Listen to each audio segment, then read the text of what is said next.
Straight up. Just got straight to it.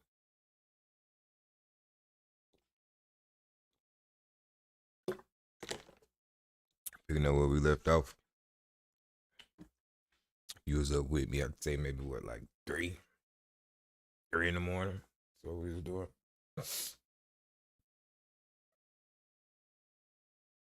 Oh man. What was I on?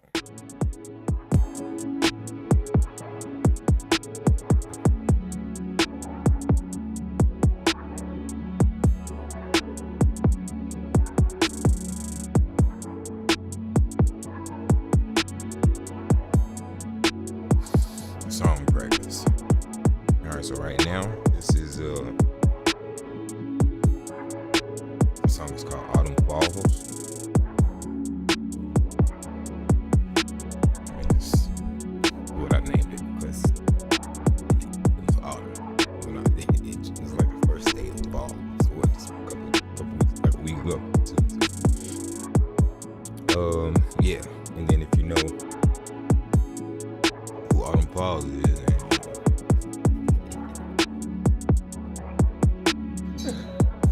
oh shit. Good morning. Anyway, so today's goal is to do this song. Alright, so I'm about to lay it out. I'm going to write and record this so that we can drop it. I don't want to move on to another song. I mean, or maybe it might be one more other song that I'll probably bounce in between, just between two. But I really want to get these done. It's really time for me to start dropping these. And this is actually one of the songs that are a part of the live show, so it's actually really important that I get it done. So yeah, like I'm saying, I think that's really important that y'all know that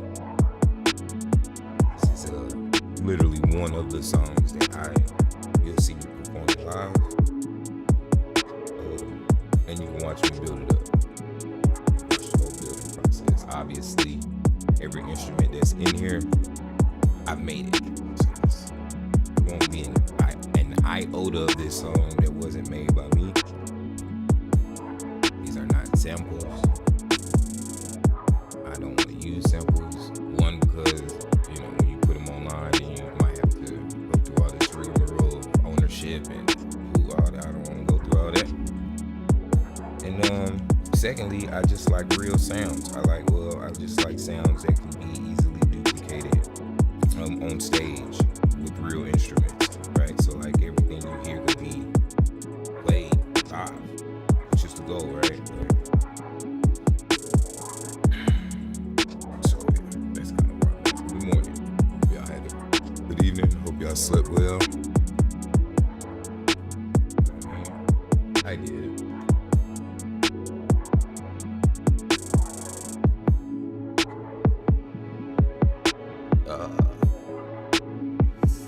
And this song was like it's an introspective song, obviously, as you can tell. You know what I'm saying?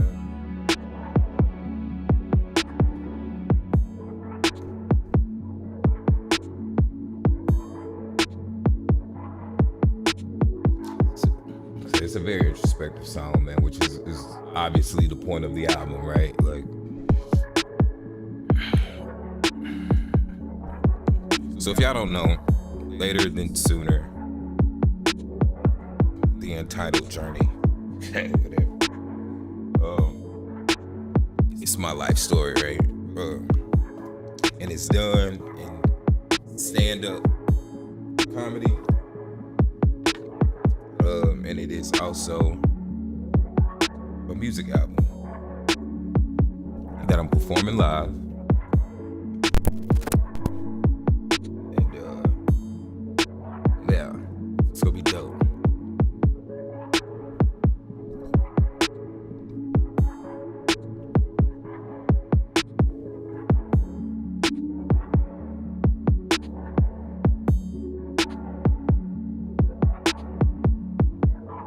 And it's still like other sounds that I know I want to add that I hear.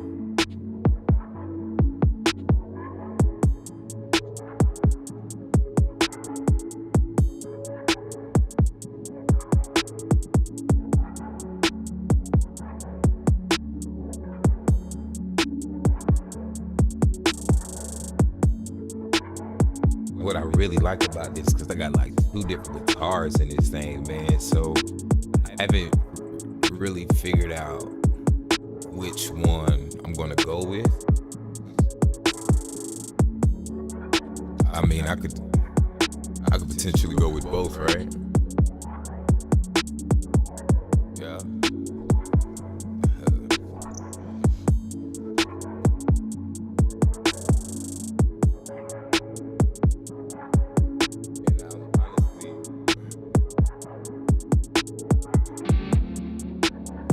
I'm too far removed from it, but it's morning, so let me start over.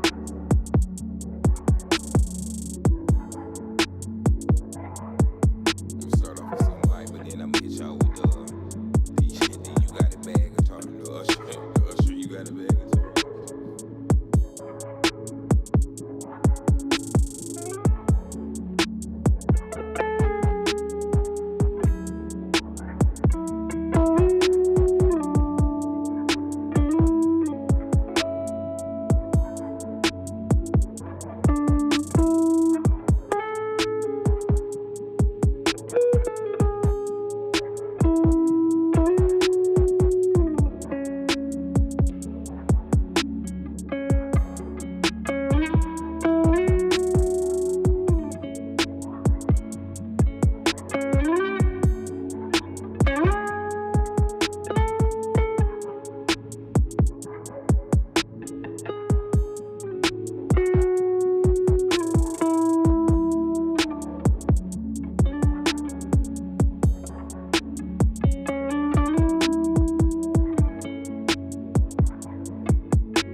really. It's the price to pay to be a star. Really worth sacrificing who you are. Alright, now who in these right times and they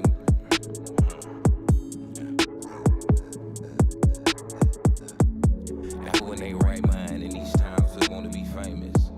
It's the price you pay to be a star. Really worth sacrificing who you are. It's not painless. And everybody do the same shit for a rig game, taking same risk. Lie online, take lame pics.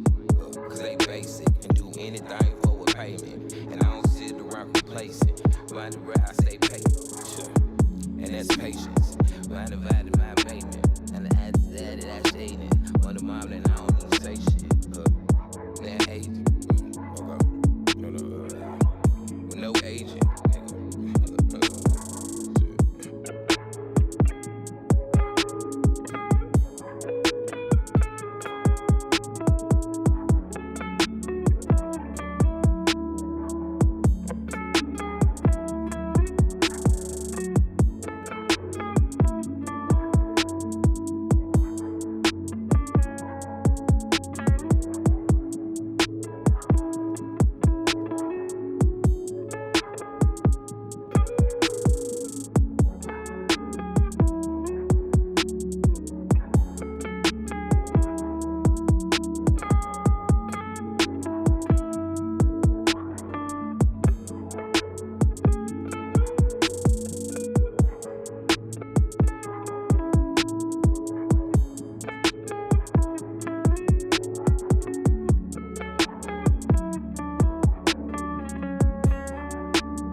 Let me know in the chat.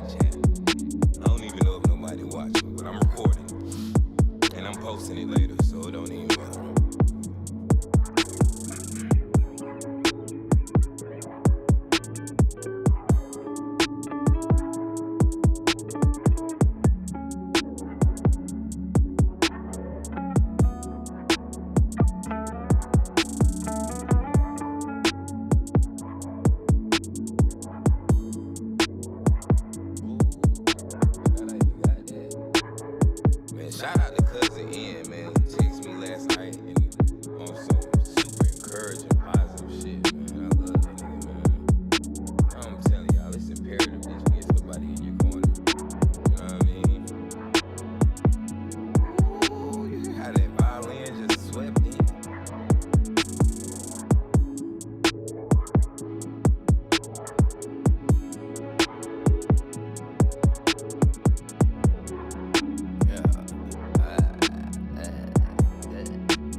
That was a special sounding microphone with all the plugins.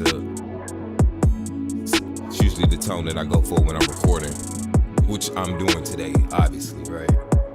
But yeah, it's normal. You can hear me though, it's fine, right? Hopefully. But yeah, just working on the project, man. Just really trying to get it together, man. You know, it's some stand-up that goes with this. You know, when I'm talking about why I ain't been doing stand-up for so long. It's been 5 years, Mike. People ain't heard of me because I ain't done stand-up in 5 years. Well, people have heard of me though, but let me not say that. Let me not do that. I got a problem with undermining what I've done. Well, it's because I ain't done nothing.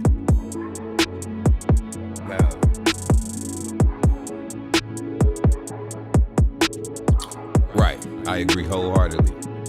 Yeah, so like the dry sound that you probably hear right now comes straight out of OBS, right? And then the other sound, of course, well, my actual plugin set, as you can see, is here, right? So it's a gang. I got the gate, I got EQ, an AEQ, de-esser, saturator. It's a limiter in there, a little bit of a delay, reverb, and stuff like that. Same thing that pretty much everybody uses in a plugin stack. Just kind of conveniently put together already. So I kind of tweak the airiness of it through here. But it's so well put together, I don't really bother too much. I just kind of have to tweak it a little bit, depending on the song. I just couldn't tell if I wanted to do. I'll ask you, Mike. You're active. You're an active viewer. All right, so should I go clean?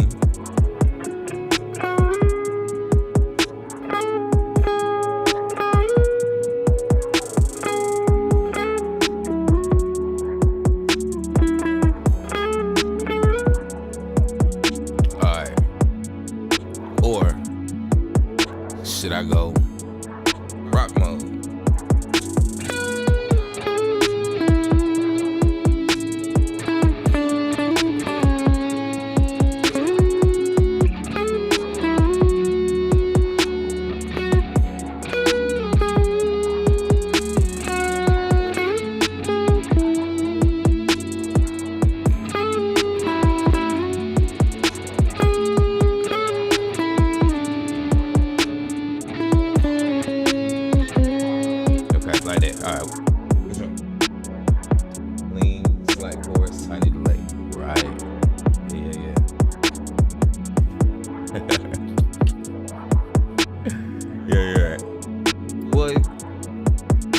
The tone that I want to go. I just didn't know if I wanted to go.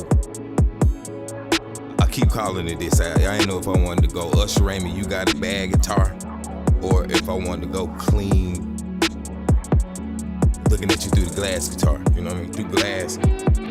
But okay, I actually was a little bit partial to the clean too. So I'm glad you said that. Makes me feel better. I just feel like, because it's still a rap, like, I mean, not rap, but I mean, I'm still rapping, so I was kind of concerned that the other one was too much of a soft sound. It's like too much of a soft sound, but that's cool though. That was the feedback that I needed.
that's what it's all about, though. I be talking tone. I talk guitar all day, man.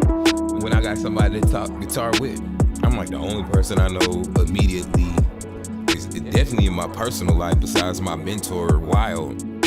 Shout out to Wild. Who, him and Cash just got inducted to the Rock and Roll Hall of Fame, man. So shout out to y'all boys, man. If y'all don't know who Wild is, y'all gotta check out my guy David Wild, man. He is the guitarist on all those Outkast songs, Bomb Over Baghdad. Whenever you hear the ghetto music, whenever you hear the guitar going crazy back there, that's Wild.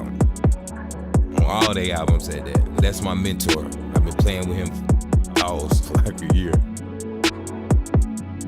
And if you happen to be in the Atlanta area on the east side, let me know.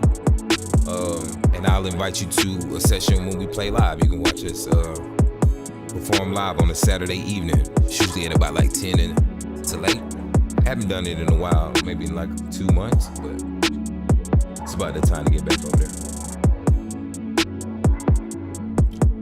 129 BPM. It seems that way. Yeah, I think. Yeah, 128.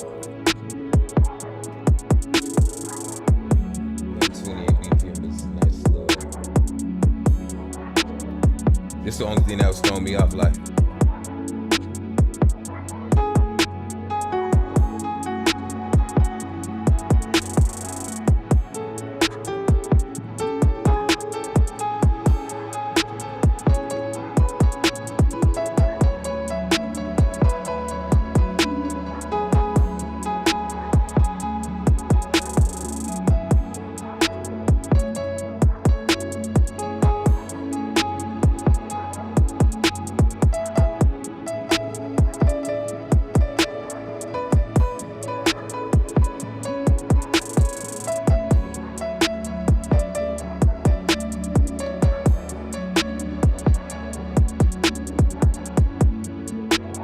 That was dope. I don't know where the hell that came from.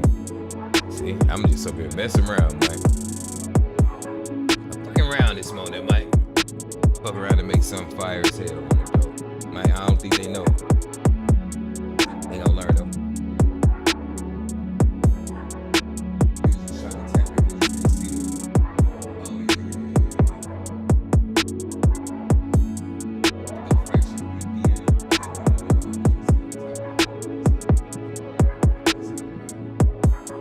Yeah. Nah, so I just ended up putting it up. So it's like,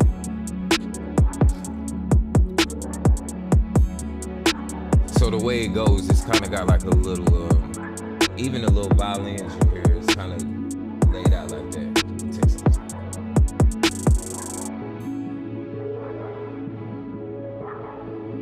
So we got it there.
But you see what I'm gonna end up doing with this shit? I'm sorry, dog. My bad. Sorry, man. I'm trying to get it out. I'm trying to figure out how I'm gonna go about it. But what I just see the way it's coming together in my head, dog. After I finish snapping on this shit, at the end of it, man, or maybe even in the middle of it, I don't know how I'm gonna do it. You know what I mean? But the whole song is an introspective. Yeah. That hoe in they right mind, and these times they want to be famous. Is the price you pay to be a star really worth sacrificing who you are? It's not painless, and everybody do the same shit for a rigged game, take the same risk. They lie online and take lame pics. Why? Cause they basic and do anything for a payment. Alright, you know what I'm saying? Like that's the sentiment. But the way, and when I end up, I'm telling you though.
My finger slipped.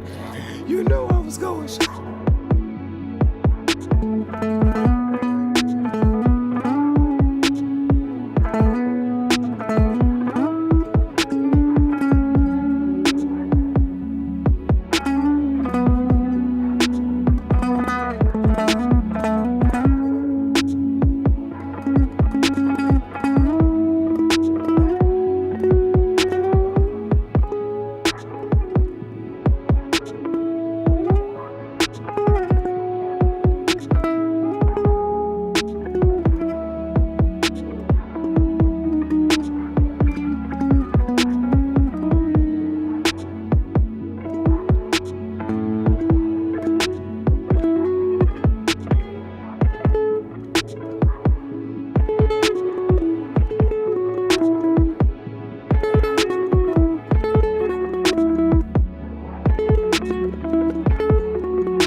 in these times who wanna be famous. Is the price you pay to be a star really worth sacrificing who you are? It's not painless, and everybody do the same shit for a red game and take a tame risk. They lie online and take lame pics, cause they basic and do anything for a payment. I'm not complacent, I said around and but that's patience, and I don't know how, I don't think I'm gonna go that route with it. I know I'm gonna go though. I know I'm gonna go though. You feel me? You feel me, Mike?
Boy, I need a little finger break, man.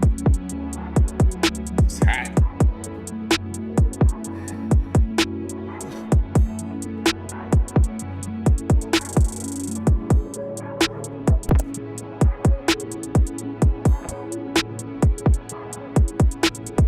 I really need to keep writing though, so we can really record it. We're gonna lay this song out for sure. That's the one thing we gotta do. As you see, it is a blank slate. It is nothing there. It is perpetually looping. I got it perpetually looping for sure, man. Do your thing, man. I'm right here. I'm here all morning, Mike. Don't forget to hit that like button if you watching, man. It's a couple of y'all in different spots. I see y'all. I appreciate the love this morning, man. Good morning, good morning. I hope y'all are rocking with the vibes, man. We're trying to make it a nice, good, beautiful Saturday morning, you know what I'm saying? This is what good, positive energy sound like.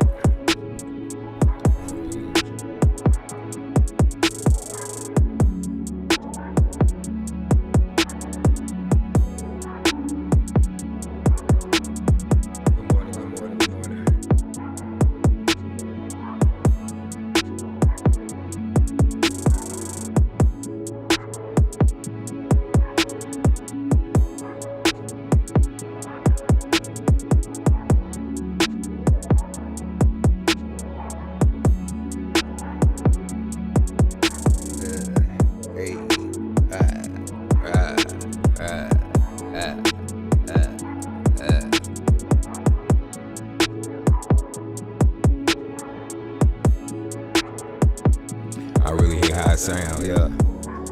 I mean, meaning like when I hear myself back, let me say it like that. I like how I sound when I rap. Actually, I think I sound pretty unique when I spit, you know what I'm saying? To be honest. Yeah, I mean, I think I'm what the game missing, to be honest. You know what I mean?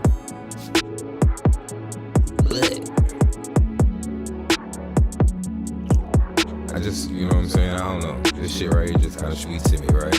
Yeah, now who in they right mind in these times are going to be famous?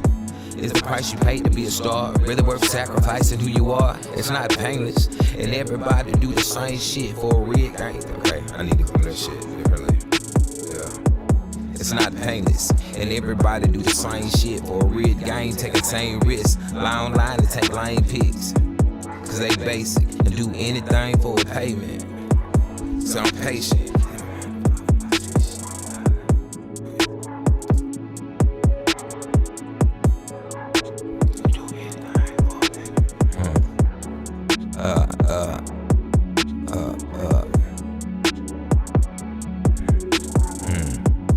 Now who in they right mind in these times are going to be famous? Is the price you pay to be a star really worth sacrificing who you are? It's not fake. Okay.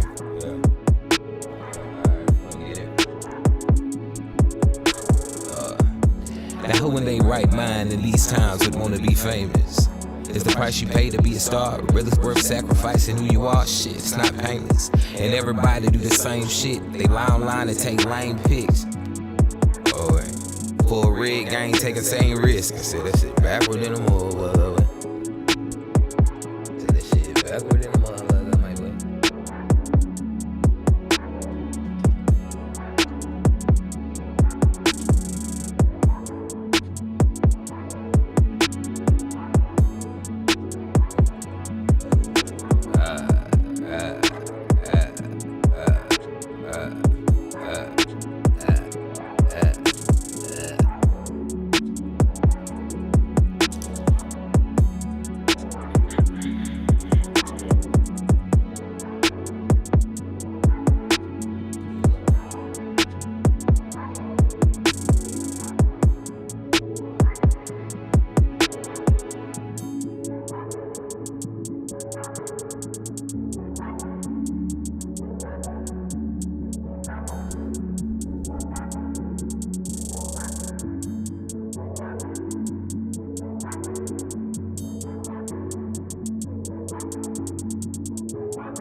Yeah.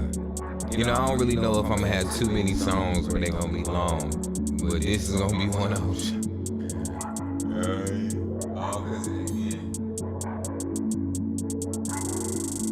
Like, so this was like, how many bars am I just gonna wanna go off on this for a while?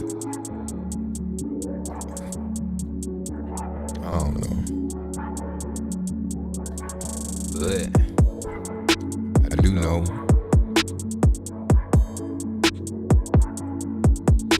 that it's coming together.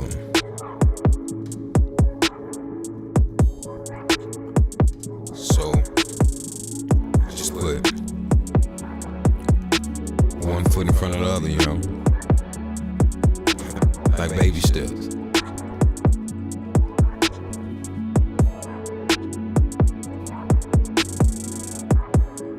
Go through the seasons. And here it is, it's almost winter.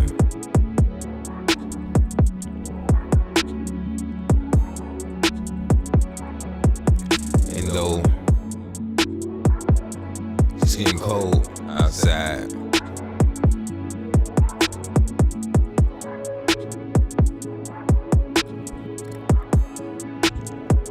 I feel like I'm heating up, you know? Mind, body, and soul.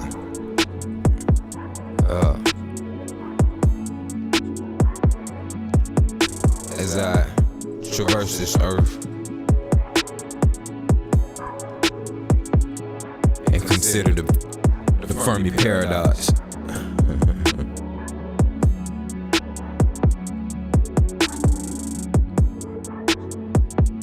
I consider all points on the data.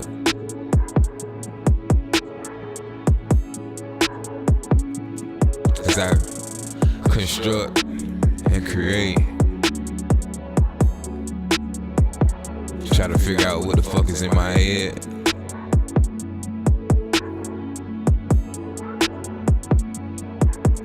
Lay that shit down, right? You know? Baby steps.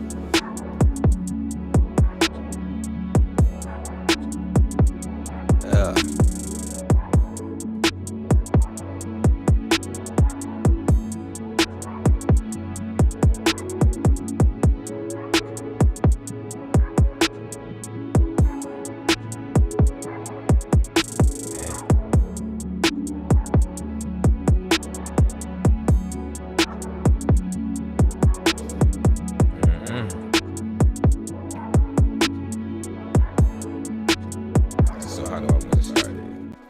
So now I gotta figure out how I'm gonna start this shit. Straight.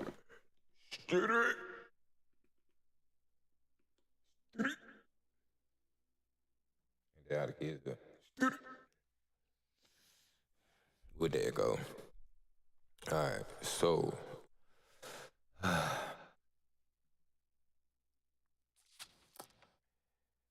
right now it's like 3 minutes, 3.5 minutes.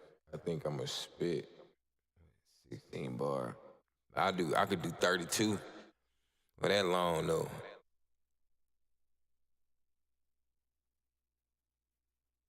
I could make it 24 and then just a long, just like some jamming shit.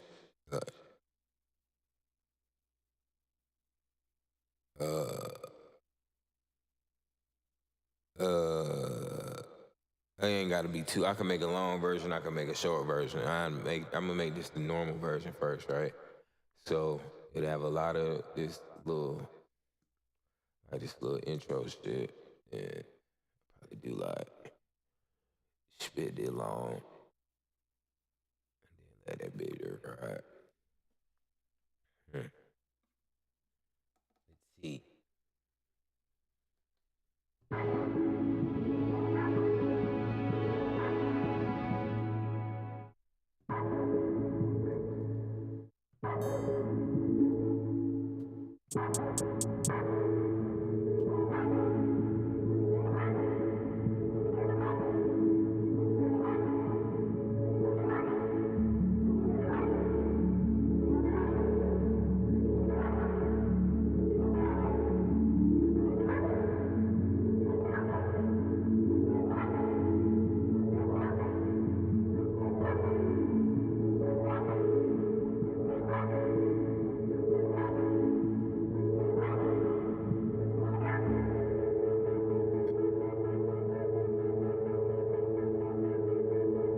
So I low-key don't know what do I even got on this? I was trying to put some bass in.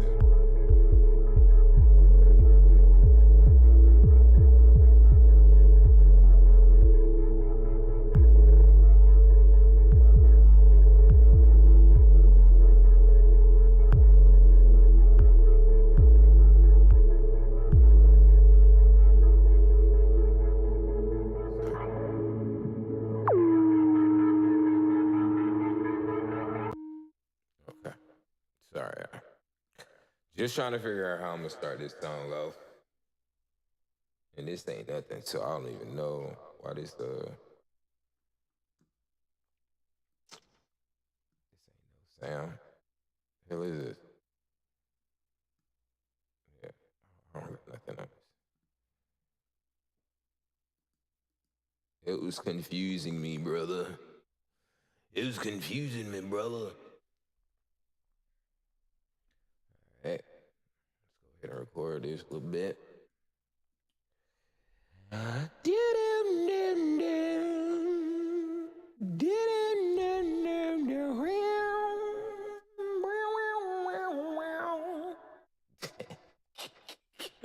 That's just how I hear them. Yeah.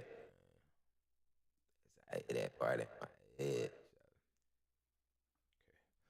All right, let's do it. Let's do it.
That's pretty much how I do that. I'll hold a lot. Actually, yeah. Boot. Yeah.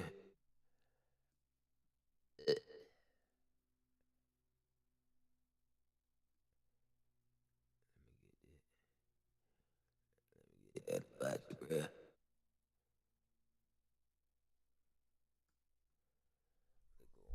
Duplicate that guy. Boom. Kaboom.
the hell I'ma do with these keys, bro?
Actually, I didn't want to take my kick out. It was this.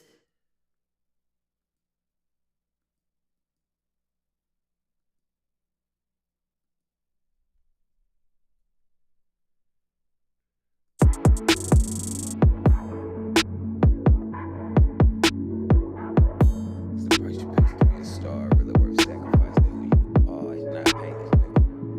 It's not painless, nigga. Now who in they right mind in these times we're gonna be famous? It's the price you pay to be a star, really worth sacrificing who you are to be famous? No. Now, who in they right mind in these times gonna be famous? It seem like everybody.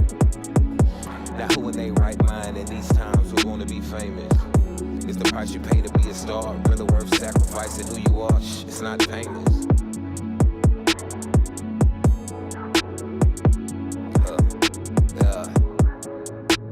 And everybody do the same shit. Ride on rhyme for a rhyme. And everybody do the same shit for a rig game, take insane risks. They lie online and take lame pics. Lie online, take insane risks. Lie online and take lame pics. This shit crazy. That shit crazy, man. That shit crazy, that's what these folks doing, bro.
3 steps, Chuck. 1 foot in front of the other. Oh, you got it. You can do it. That's a little Mickey Mouse in my head and shit. When I was a kid, I used to have Mickey Mouse talking when you put a cassette in his back and shit, and the nigga like tell you the story and gives you all kind of encouraging. Oh, good job, Chuck. It didn't say Chuck. If it would have said Chuck then, well, I would have freaked out and back. Oh, good job, Chuck. I love it when you put the cassette in like that. Hit the rewind button, Chuck. Oh, I like it when you rewind.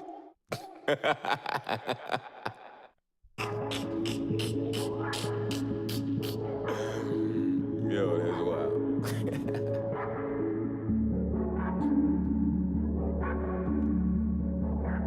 I like it when you bubble.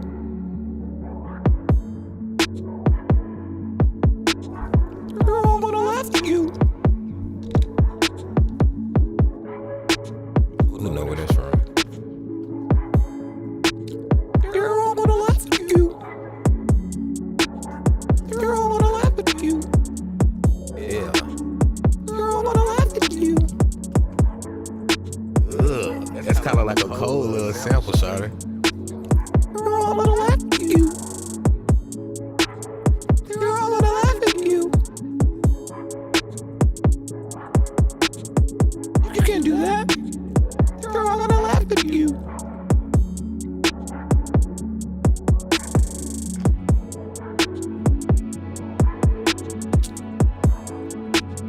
They're all gonna laugh at you. With that little echo in it. Hey, I'm sorry, shawty. You know what? I gotta do that. They're all gonna laugh at you. Hey, that's like a little sample of itself, right? They're all gonna laugh at you, laugh at you, laugh at you, laugh at you. You know what I'm saying? Yeah. They're all gonna laugh at you. I know y'all like, man, niggas, shut up, bro. That shit loud as fuck, bro. Your mouth all in the microphone, Chuck. Do you not hear that? Now who ain't right man in these times who wanna be famous? Is the price you pay to be a star really worth sacrificing who you are? It's not painless, and everybody doing the same shit for a rigged game and taking same rich line and taking lame pics. Yeah, cause they basic and do anything for a payment. Man, I'm straight, bitch. I don't do the same shit. I already said that. You know what I'm saying? Let me say this, cause I be mad as hell if I lost this up to this point. But after all the work we done put in there, money.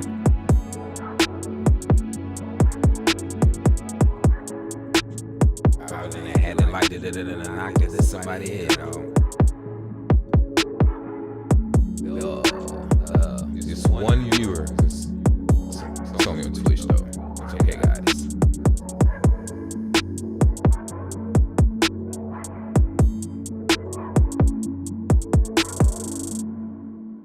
I need like a little hand brain break. Excuse me, guys. That was horrible. Totally rude. I hate when people burp. It caught me off guard real bad. God, it goes on. Whoa. Yeah, he's mad. He's mad. Man, I think I'm gonna give arc raiders today. I've been like on the fence between getting arc raiders or paying for Game Pass and then playing Ninja Gaiden like all the other games I want to play on my Xbox. On my Xbox. One of the first beats I made.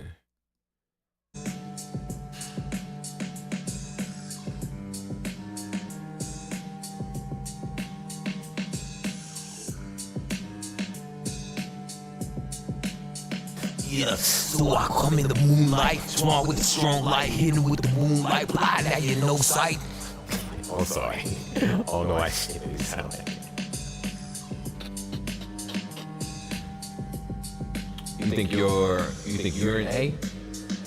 Or you think I'm an A? That the song that I was playing? I'm thinking about getting this Machine Micro, man, to help me out with like making beats, like the actual do. But I mean, I've been just fine so far. Oh, my song. What is it in? Actually,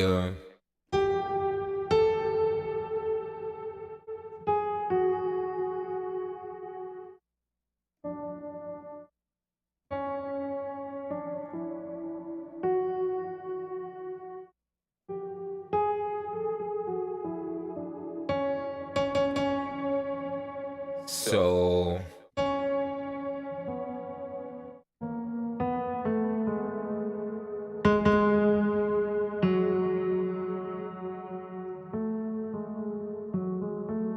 I used to have auto key set up on my shit, but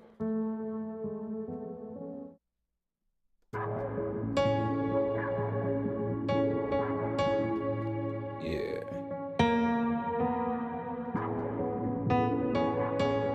yeah. So C, B sharp. I mean, yeah. I mean, ain't no B sharp. You know what I meant.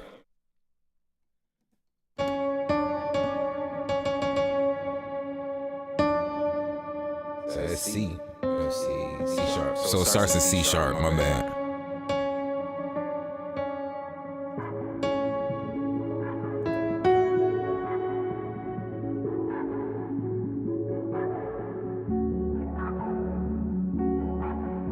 Oh, you know what?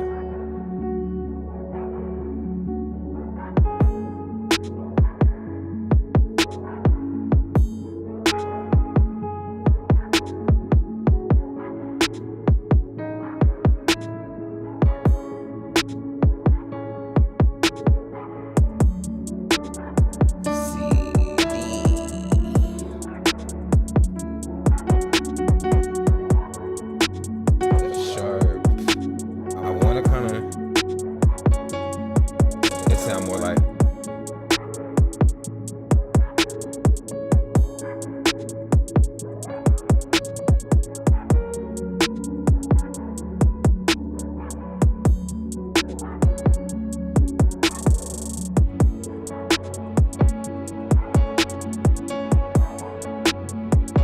B flat. I think it starts in B flat, my guy. That's why he said A minor, B flat. Yeah, so you're right. Okay, I'm with you. Good ear, Mike. But yeah, it starts off in B major. I mean B minor, B flat. What the hell? It's the morning. He said the second one felt like home. Yeah. So the main.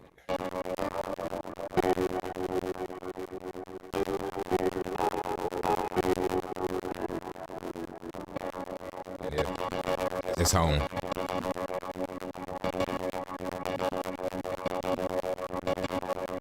Yeah, that's home, my guy.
Appreciate it, man. Appreciate it, Mike, man. You have a good day, man. I will throw this up on the YouTube a little bit later, man. Like always, I appreciate you checking in.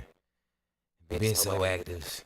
Tell people about me, man. You know what I'm saying? I hope you have a great day, man. Make some money. You know what I'm saying? Hope you experience some good love from your family and friends. And yeah, man. Best wishes. I'll be right here all day. Granted, nobody bothers me and asks me to come somewhere to do something. I am supposed to write with Lucy today, but we'll see how that goes.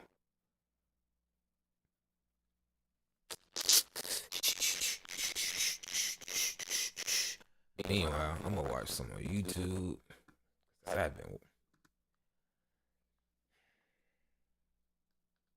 I have been looking at this music shit for hours. Like, mind you, if y'all remember, I went to sleep doing this.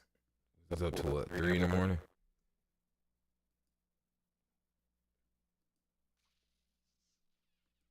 All right, and I got that out of here. Might keep the guitar up because I might want to play. Damn.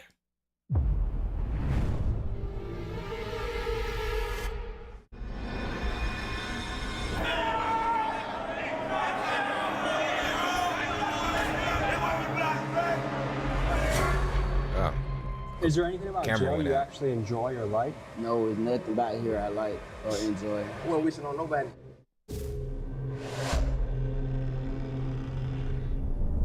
These motherfuckers right here, they're like 3 machetes. See what I'm saying? Gang, stabbing is a normality in here. Like, my name's Doodoo Brown. I throw shit. And they call me shit up down. Push you quick. this place is fucking crazy, huh?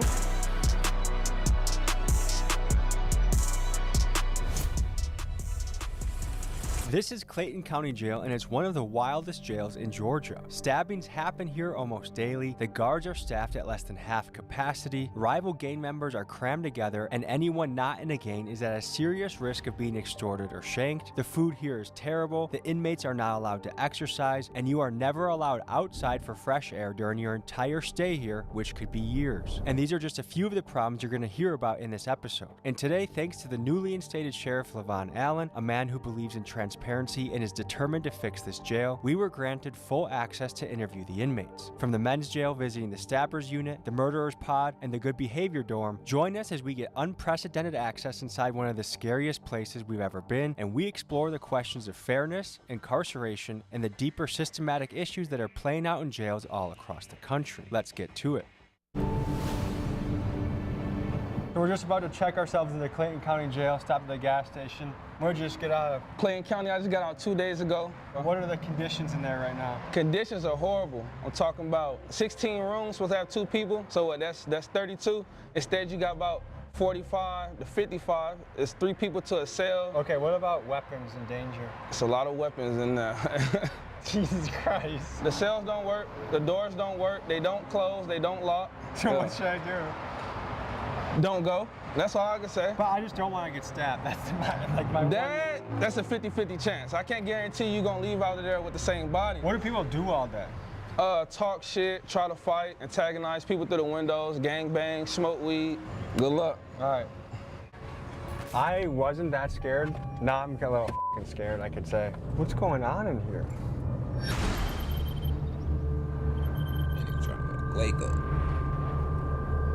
Tripping.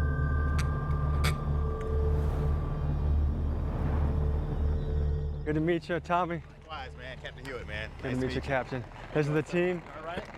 Right. Okay, can you tell me what we're looking at here? So those are the jail cells, actually. Coming right Cells. back. So it's where all the inmates are housed. Is there any sunlight that gets in? Through those windows. Break. Yes.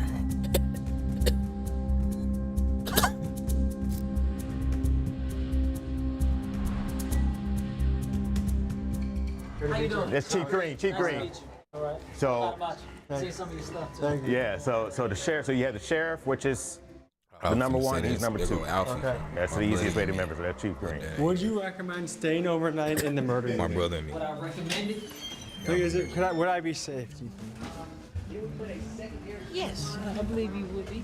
Okay. Because we have locked doors in the murder unit. I heard the locked doors don't work. Well, some doors work, some doors don't from the inmates that have destroyed the doors or messed up the doors. But most of the doors, 90% of the doors in here work.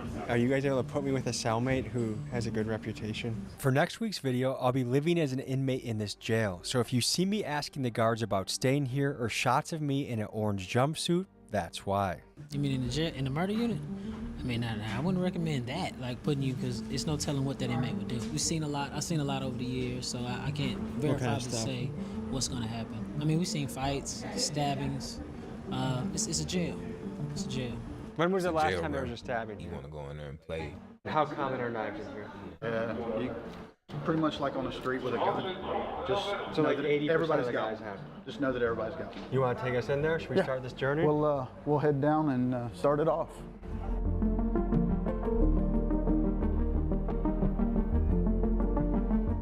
Legs on deck. Yeah, so you saw the doors from the outside that are our bucking chutes for our violent inmates. So they'll come in and they'll be brought in straight through that door with this door secure. What is your first impression of the smell in here? It smells like a dog kennel. This is very light. Yeah, this smell isn't bad in here. It gets worse? Yeah, a lot worse. So that when we go through the intake process, they start in cell 1 and then they move their way around until they're completely booked in. Non-compliant husband, father. Okay. They got a non-compliant inmate if y'all want to go with them. It's a non-compliant. They said that they have weapons. They have metal objects. So we just gonna go down there and see what's going on. Does this happen on a daily basis, Yes. weekly basis? Yes. My name is Shakur Strickland. I'm a sergeant for the Clayton County Sheriff's Office. How long have you been doing this? I've been here for 3 years. I've been a sergeant for 2 years. How do you describe your job? I feel like I have one of the hardest positions, but I can handle it, you know. And what made you decide to do this job? My whole family is in law enforcement, so I feel like that's something I always wanted to do. People always seen me growing up and said I was gonna be always in jail or something like that, so I chose to change my life. We are about to enter the Stabbers unit, where every thought they said inmate he was housed gonna here always has be stabbed someone 12, during their but stay he at used to Clayton tell on County everybody Jail. in school. This is arguably the most dangerous dorm in the entire facility. They're like, well, we know you gonna be 12 when you get older.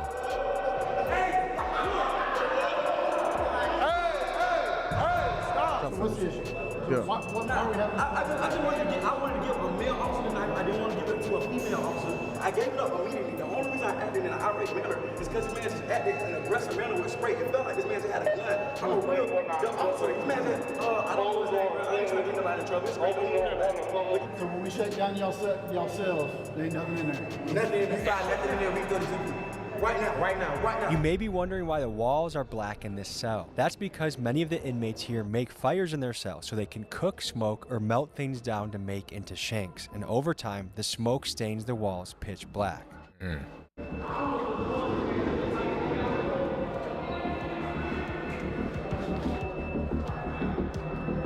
boys some Clayco, man. We can settle all this and get Jalen Freeman out of jail. I've been here 4.5 years and I beat my original case. I'm only here for stabbing. Don't you have another case coming up next week? I got trial. Next week. Hopefully they let me go. Hopefully they let you go. 4.5 years. Like Clayton County, many jails around the country have started to feel more like prisons because, as you've heard, some inmates spend years here before ever being sentenced. And that's not how it's supposed to work. Jails are meant for short-term stays, usually for a few days to a few months while someone awaits trial or sentencing. And for context, the Speedy Trial Act of 1974 sets a federal guideline of about 70 days from indictment to trial. But with local courts backed up and public defenders overwhelmed, many inmates end up sitting for years before their day in court, raising serious questions about violations of the Sixth Amendment, the right to a speedy trial.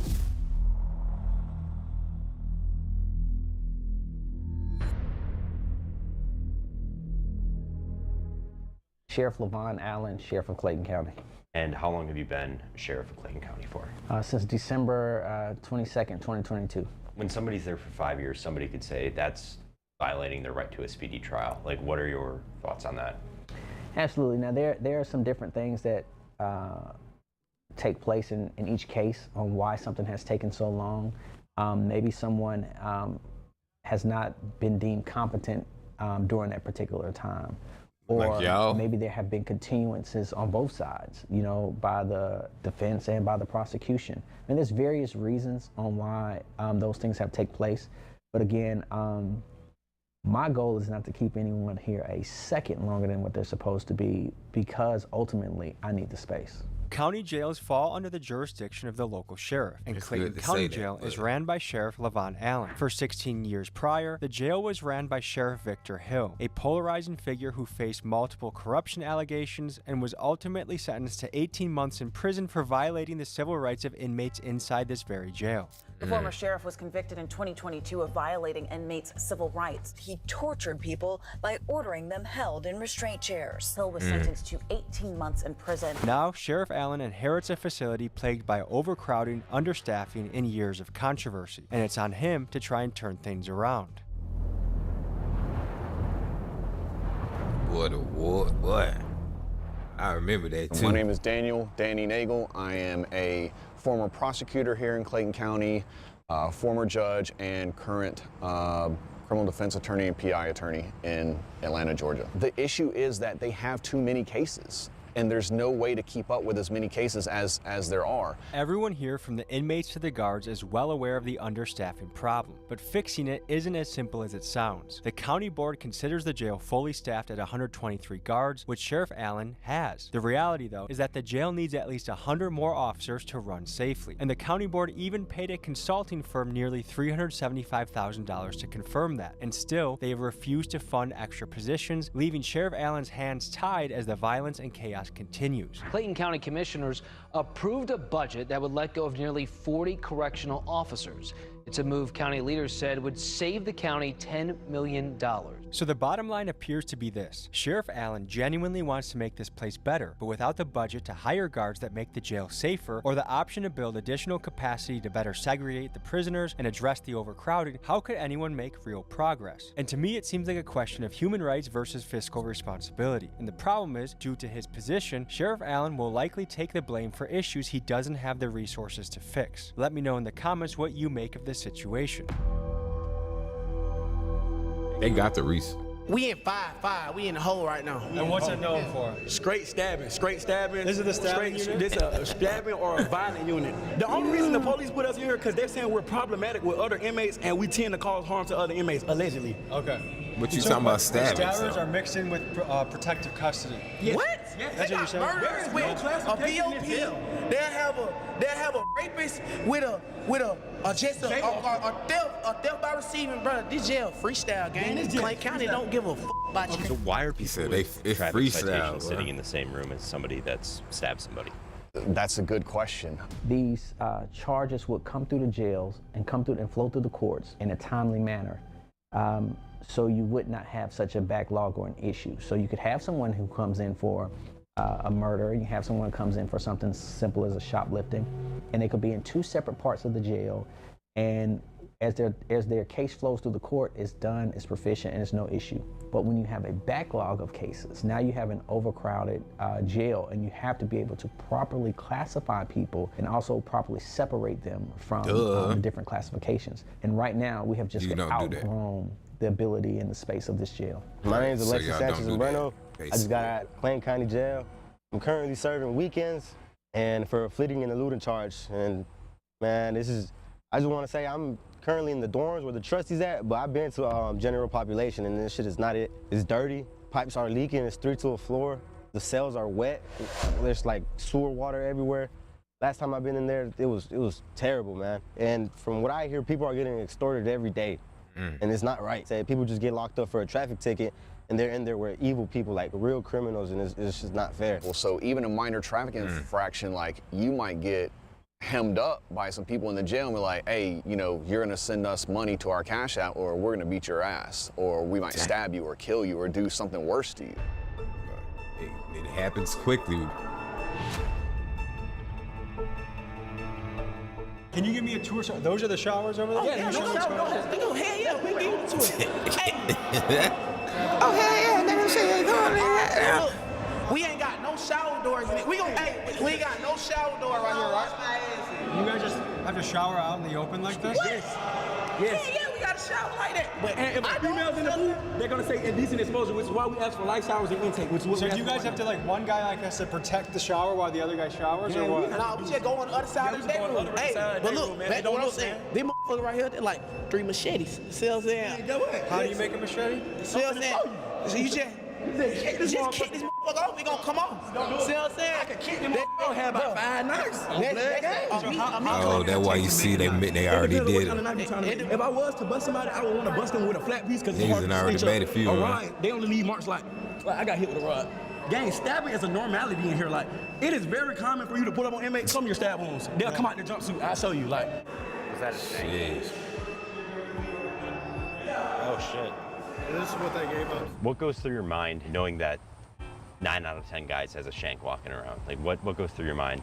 Man, you just gotta be careful. Don't look at nobody the wrong way and just, keep it pushing, Keep your man. head Just down, yeah. Just stick to Keep it yourself. moving, And if yeah. somebody comes, you just be ready. Yeah. Yeah. Nigga, I was doing push-ups upside down on the steps. Yes, Nigga. right now, this is the most dangerous house. Listen, this is on fire. That was the cab, Nobody in though. jail has been charged with more stabbings than me. I promise you. I have 3 folders. The normal inmate has like a folder this day. I have like 3 folders. How old are you? I'm 25. I've been here since I was 20. I was originally booked for a murder and armed robbery. I went to trial of March of 2024. I was acquitted of every charge that ever brought me to this jail. The only charge that I'm still facing right now are stabbings. If I would have never caught a charge in jail, I would have went home last March. If I would have never caught a charge, I would have been home 24 months ago. This jail is made to trap you to get in here. They put you in a messed up environment, and when you defend yourself, they're gonna charge you. And then once you get charged, it's hard to get out of this. You want to show me what you're? Are we allowed to see their makes cell? sense. We got to see inside our cell. Is that okay to bring us to the cell with the guards here? We can't even see out our window. Can't see out our window. This our How room. many people live in here? 3. We sleep on the floor, gang. We been living in this motherfucker 10 feet away from our toilet for the last 3-4 years, gang. You've been in here for 3 or 4 years? Not this room, but in this yeah, jail. in this Over cell. 4 You know years. what I'm saying? Well, I sleep out with my head by the toilet every night. Did someone get their dreads ripped out? Nah, I cut my dreads off. This jail has an extreme problem with bugs, and I had to get rid of them. So if I plan on sleeping here tomorrow, am I at risk of getting bed bugs? Extreme. I can almost guarantee you're gonna get them. Almost every dorm in this jail has a bed bug problem, and there's a fierce debate over who's responsible. Some say it's the jail's duty to provide a clean environment, and that failure to do so potentially violates the 8th Amendment, which This shit protects look dark inmates and from horrible, cruel and bro. unusual Like, punishment. The jeez. fact is, the sheriff spends about $20,000 a month on pest control, and his team argues they're fighting an uphill battle against inmates who refuse to clean their cells, giving the bugs a perfect place to hide and multiply. And at this level of infestation, it's nearly impossible to fix without moving every inmate to a different facility, then treating every wall, vent, mattress, and piece of clothing, and then, once the inmates get transferred back, making sure that no one brings the bugs back in. And even if all of that is done, it only takes one new inmate arrival carrying a bed bug to start the cycle all over again, which makes this problem a massive headache to deal with. What do you guys do for fun? Rap, read. Yeah. Anything you recommend the people back home? James Patterson. I like crime novels. Or J.K. Rowling. You like Harry Potter? Yeah, I love Harry Potter. Great. Avid Harry Potter fan. What was your childhood like? I was not raised to be like this. I don't know if you can tell from my vernacular, but I grew up in a very affluent household. I just chose this lifestyle because that was what was cool in getting girls at the time. But now I realize I've been tricked. What I thought was lame on the street is actually cool. And what I thought was cool is actually lame. So now I have to get out with a different mindset. Like, why is it, especially in the hood, that sometimes the most dangerous guy is the coolest guy? Because he understands the streets. He understands what comes with the streets. I'm actually from the streets. I know the streets very well, but I also know the law too. Like, I know if I use what I know in the streets, what could happen. You know what I'm saying? So I think the most dangerous person will be smart enough to say, hey, if I do this, I'm going to go to jail for the rest of my life due to me being a gangster. But did you have a good family, a good household? Great family. Like, I grew up in a single mother household. I grew up with a stepdad, but my mom bust her ass, like, did the best she could. My mom's a real estate agent, a school teacher, like, affluent household. Any message to your mom? Mom, I'm sorry. I'm making it right. I love you. I might be an inmate tomorrow, so if I see you out there, might be an inmate tomorrow. I don't know. We'll see. We'll see. If you're an inmate tomorrow, send me a kite. I'm gonna see you at night. You gonna need it. Yeah, you gonna need it. Damn. But see, that's what I'm saying. Why would you even want to play this game? This place is fucking crazy, huh? Yeah, So they're on lockdown for a good amount of the day. Yeah, 23 and 1. 23 and 1? 23 and 1 down. So they have 1 hour of freedom a day, and that's their freedom Shout consists out of this room. to Lockdown 23 and 1. That show. When they do something like this, I be watching that shit. showing knives to us and stuff like that, they feel like I should see him. So do they get in trouble? Yes, well, we're gonna do some disciplinary paperwork on them. They already died for security, so they like. So what more trouble can they possibly Right. get? Nothing. So they just keep adding time to their sentence if they get caught? Yes. How much time does someone get when they're caught with a shank? 14 additional days, 14 to 21 days. What's going on, Sheriff? Wild place here, man. Yeah. This This is where everyone who's charged with murder, they're brought down here to this area. And this is where I was considering sleeping. Yeah. Bad idea, huh? You want to do it? I don't know. I'm gonna have to feel it. I would do it. If I had the time to do it, I would. All right, so someone who started a fire.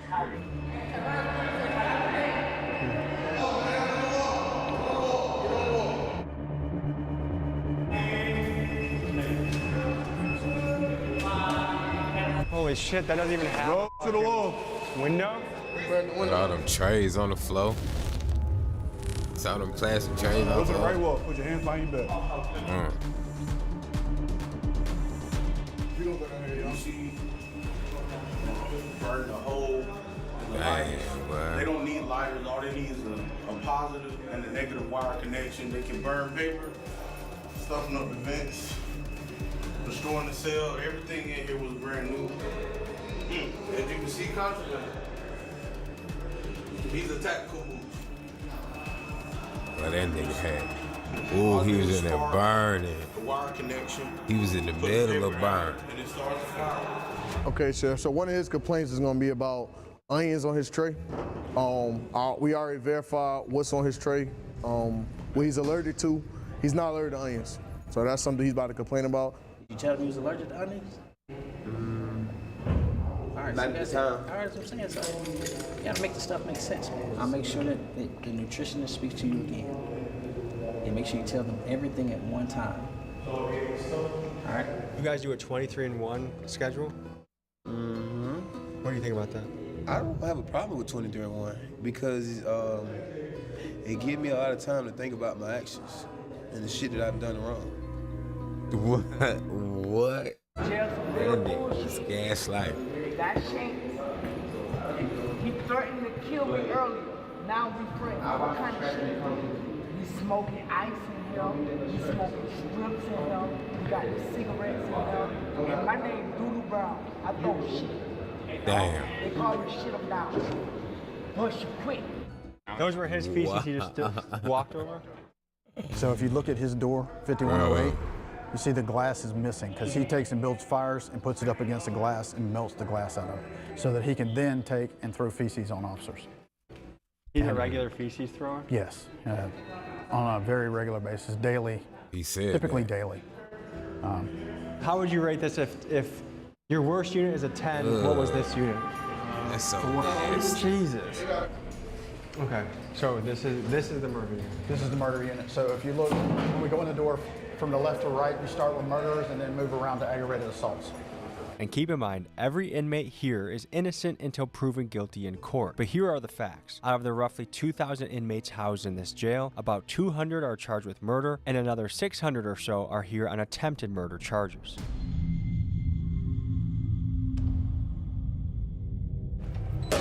Garrison! Look at that chest set. Got the bread. What did we get? What'd you get? Oh, man. He brought these niggas some wings, boy. Woo! Wait, this is this normal jail food? No. This is normal jail food. It's a blessing.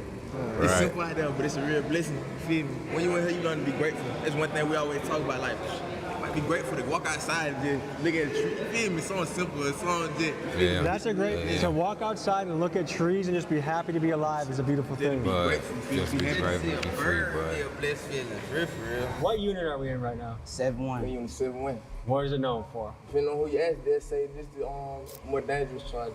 This is a dangerous unit? Yeah. How old are you guys? 21. I'm 23. What's the schedule here? Like, what time does your day start here?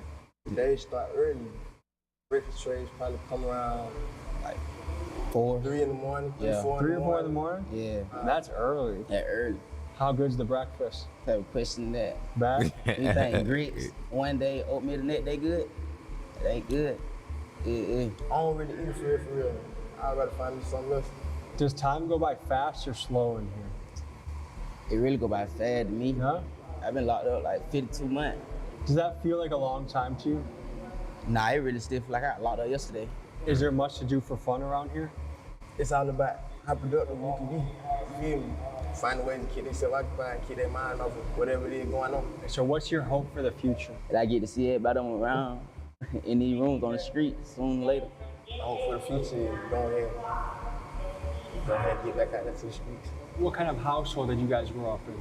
See, I grew up without a mom, so. Without a mom? Yeah, you feel me? So, you know, I grew up in an alright household, though. You feel me? I grew up in a single parent household, you feel me? Most of the time we would do it by myself. There was always a lot of family around, you know, dealing with others, but. Would you say your house was stable or was it chaos in your house? I was stable. Yeah. Auntie did great. Is there anything about jail you actually enjoy or like? No, there's nothing about here I like or enjoy. It's just hell. I wouldn't wish it on Right. nobody. I'm telling you, boy. What's going on?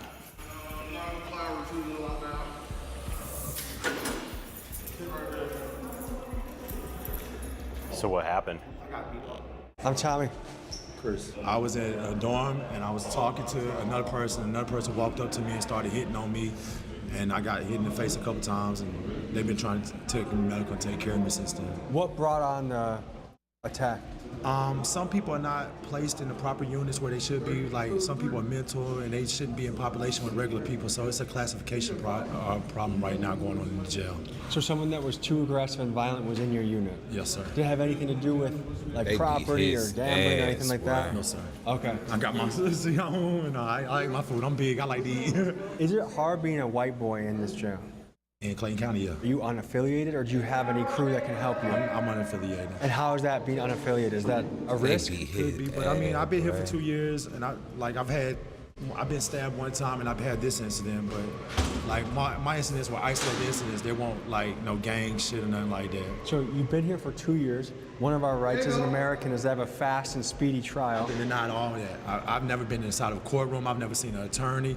I have never been given a bond, nothing. I don't even know if I'm indicted or nothing. Would you say that's most people's experience in here? Is that yes. court just keeps going on and on? And a lot of that comes from they fired the public defenders. They got new public defenders. They got Judge Carter's been out. Then they don't have a DA. They got a new DA. So a lot of people are getting their due processing rights denied. Do you know where we're headed next?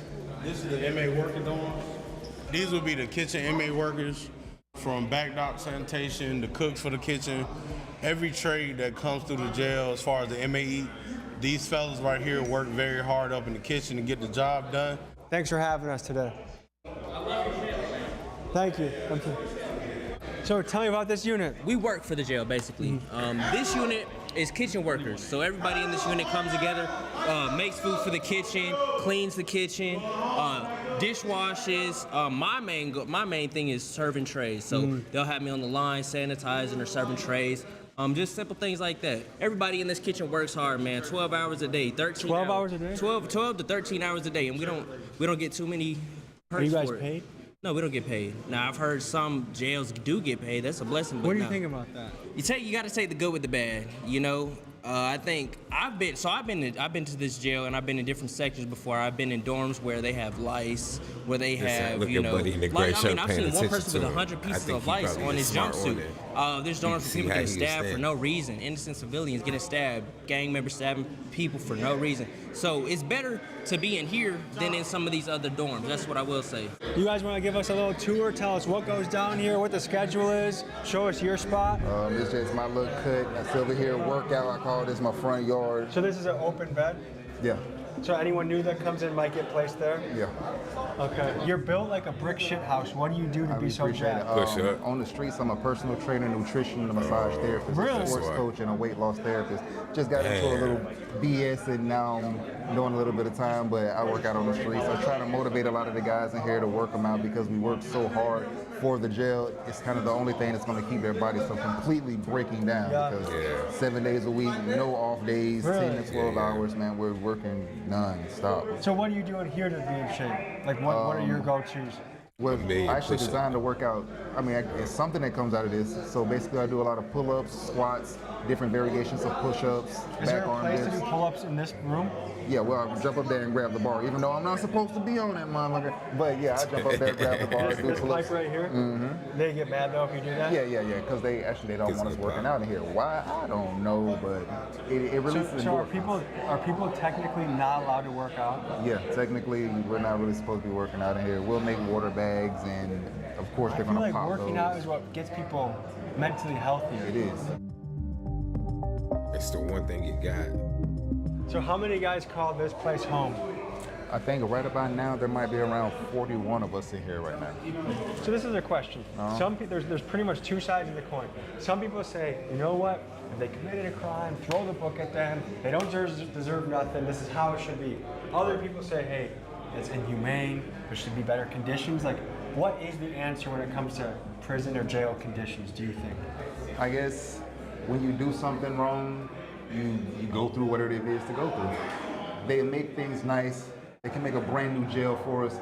It's not the officers or the sheriff or anybody like that that's tearing down the jail. It's literally the people that they're putting inside of the jail. So you can't really blame the guards or the officers or anybody else like that, because a lot of the places, when they're new, they're new. Why are these guys doing it? I'm trying to understand why you want to turn the place that you have to live for a certain amount of time into a complete shithole. That's beyond me. I'm a young man. I have certain urges.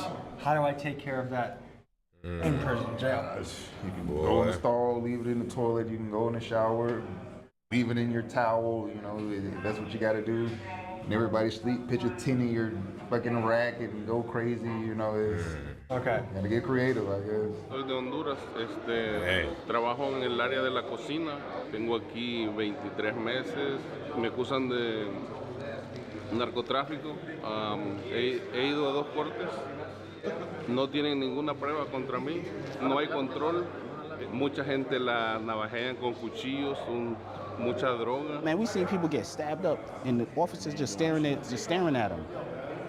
Don't even call nobody. You know what I'm saying? Then they got officers bringing drugs in here. There's all kinds of crazy shit, but they want to blame it on us. And a Clayton County correctional officer found herself on the other side of the law this afternoon after she was accused of trying to enter the jail with contraband. This Clayton County correctional officer is in jail tonight, accused of trying to bring contraband inside. Sheriff Levon Allen has arrested 2 of his own corrections officers for allegedly smuggling drugs into the jail. If you check the news right now, they're gonna say Miss Allen, oh, she was selling drugs, putting drugs. I was in that dorm. I was next door to them niggas while they was doing all that shit. But it's not like it's the sheriff's fault. The sheriff don't know.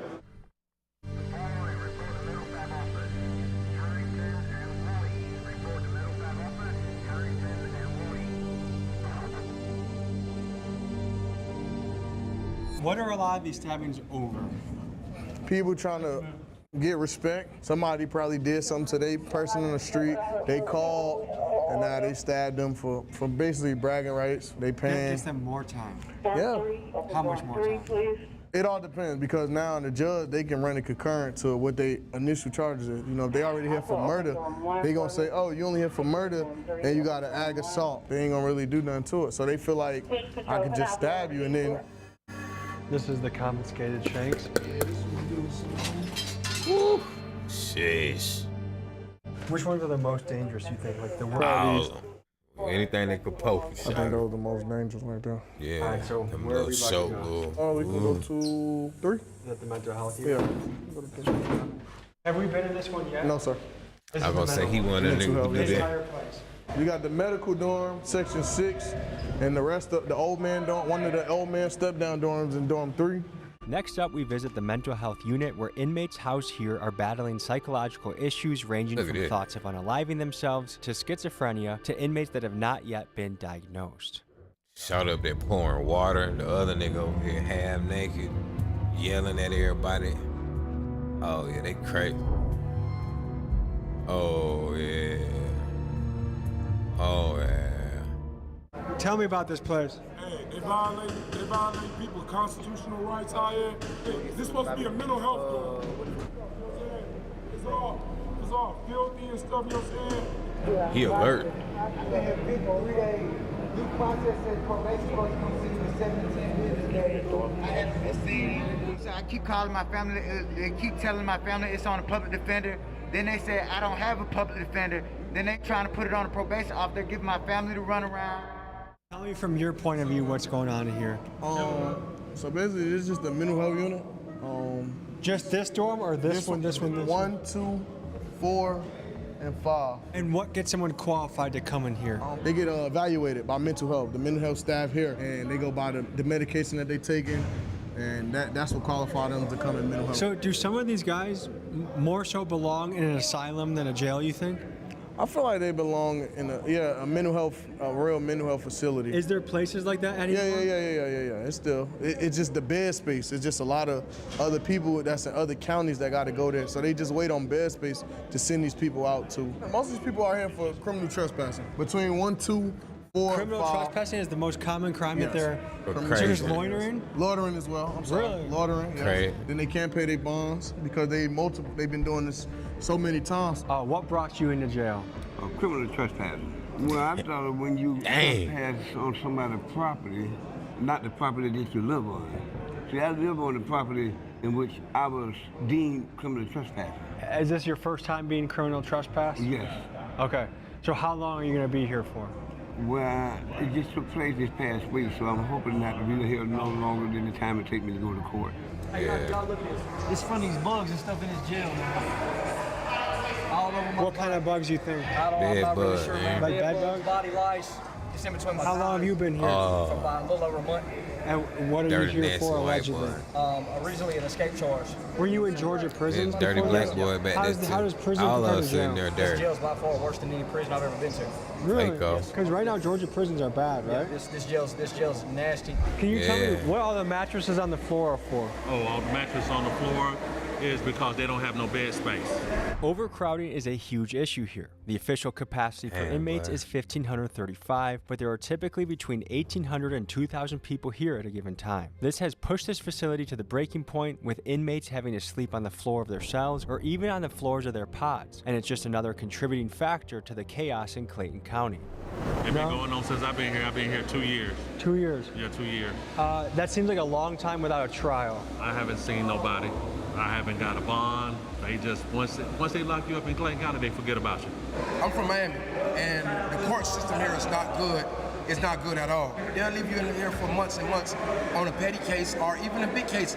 They don't take you to court back to back like Florida or another state does. What goes through your head when you see guys that are in here for, their bond could be as low as 150 or 300 bucks, but they've been here for 3 months? Like, what do you see as keeping somebody in there for months without being able to cough up that money? I do believe that that's something that overall our legislators need to look into. The saying would be, do the crime that you can afford to do, right? Which is, if you have two people that do the exact same crime, and then one is just half wealthy and have means, and the other one don't, the one that does not have money ultimately stays in jail. They did the exact same crime. Then a lot of times we're paying more to keep the person in jail than what their bond is. We just have to make it make sense, because it costs me more to house you than what it would cost to just let you out. Boy, that's wild, boy. Clayco is something.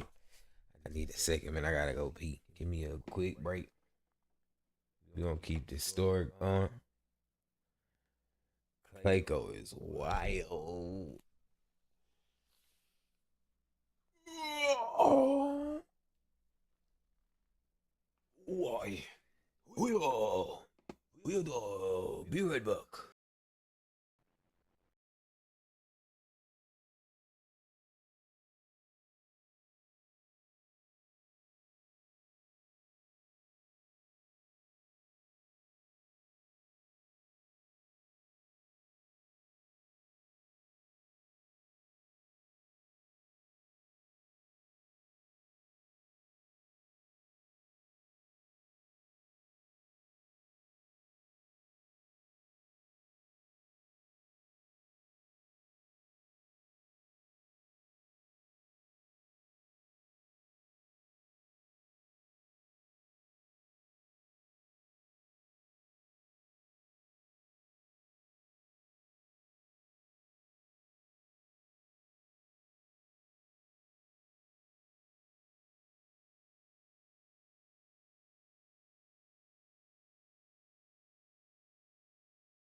Guys, for reference, it costs taxpayers about $100 a day to house an inmate, and that's before you even factor in the cost of public defenders, judges, and the entire court system. Meanwhile, some of these guys are locked up for petty charges like loitering or trespassing, offenses that they would be out for if they simply had a couple $100 for bail. And it kind of makes me wonder, is it a good use of taxpayer money to keep someone in jail for weeks for something extremely minor? Let me know what you guys think in the comments. So I actually was a magistrate court judge here, and I would set bond as low as I could, but when you're working with people who, you know, they don't have any resources, they don't have family, or they don't qualify for a bond, they haven't been on their job for X amount of years, or their family haven't been, or, you know, their family and friends, they don't have legal status, so they're here for what, you know, a couple $100, but the problem is they don't have the resources, and now they're stuck, and now they're in here with the most dangerous people in society. The gangs and stuff, they're gonna look and be like, yo, this is not somebody that's from the streets. This is just somebody, this is a family man that just happened to get caught up for no license. We're definitely about to take advantage of them. Yeah. You know, again, if we don't have the capacity to hold people and we don't have the staff to make sure that they're safe, like that's a recipe for disaster. And what's coming out, at least through, you know, stories on Instagram and TikTok and social media and stuff, is like, it's not being done. Like, they're not being kept safe. Yeah, look at the toilet, look at the floor. Look at the floor, look at the roof leaking. Look at the roof leaking. Every guy in the unit shares one bathroom? Yeah, we share one bathroom. Well, we got bathrooms in our room, but they don't work. This is the only working bathroom. This is the working bathroom. And it's not working. That's not a bidet. How long has it been doing this? It's been doing that for a while now. Jesus Christ. Look, this is where we take a bath in. Would you want to take a bath in there? This is pretty rough. Would you want to take a bath in there? Are you injured, brother? Yeah. I broke my heel, man. My head. And they ain't take me to the hospital until after 2 months. Did you guys do the drawing? Nah. No, it was someone else from before? Yeah. Are you guys roommates? Yeah. Just you two staying here? Yeah. Light not working, toilet always leaking. We always gotta like wipe down the floors, the sinks. You see how the sink is rigged. Some people could look at the rough conditions in a jail and say, hey, that's what causes somebody to be bad. Other people would say, no, it's bad people that make the tough conditions. Like, where do you fall on that continuum? One, I wanted to be very clear that we're not running a college university. All right, I'm not the dean of a college. So if I was the dean of a college, you can say, hey, dean, why are the kids smoking and doing drugs on a college campus? Why are they fighting on a college campus? But I'm not a dean of a college. I'm the sheriff of a jail that out of the 2,000 inmates, you know, 1,000 of them either killed or attempted to kill someone. You know, out of the 2,000, you know, 150 either robbed someone at gunpoint or knife point, or snatched or taken some of them. You know, I could fix a shower today, and the inmates will go and use the nozzle to the shower, shave it down to try to make it into a shank. You know, so again, I can fix something, they can break something. So again, yes, it's the environment and the condition. In your opinion, do bad conditions make bad people, or do bad people make bad conditions? I think that when you put even good people, when you put good people in conditions where they're in like survival mode, human nature is gonna tell you, hey man, like no matter where you are, I gotta survive. I don't think that necessarily defines who someone is. When I get out of that situation, it's like, hey, I'm going back to normal. I mean, it's the same situation as, you know, people in the military. You don't ask people in the military, hey, have you ever shot and killed someone? Like, that's just a thing you don't do. In that situation, they may had to have do something that they normally would not do, but for their life or their safety being on the line. They all feel like the murder don't. Oh, I didn't shoot this person. I didn't do this. I didn't kill this person. I didn't beat this person. But the amount of these guys that are in here for no reason, I would guess there's a reason. Everybody feel like they're not in here for no reason. It's a reason why they're in here.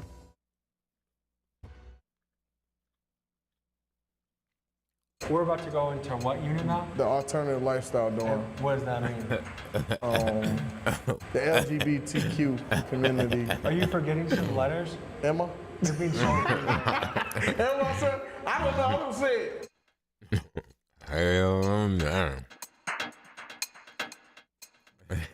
Oh my God. It's the gay pod. You can't come in unless you're gay. Can you give the people the lay of the land? Oh, they sick. The lay of the land? I mean, This is house uniform.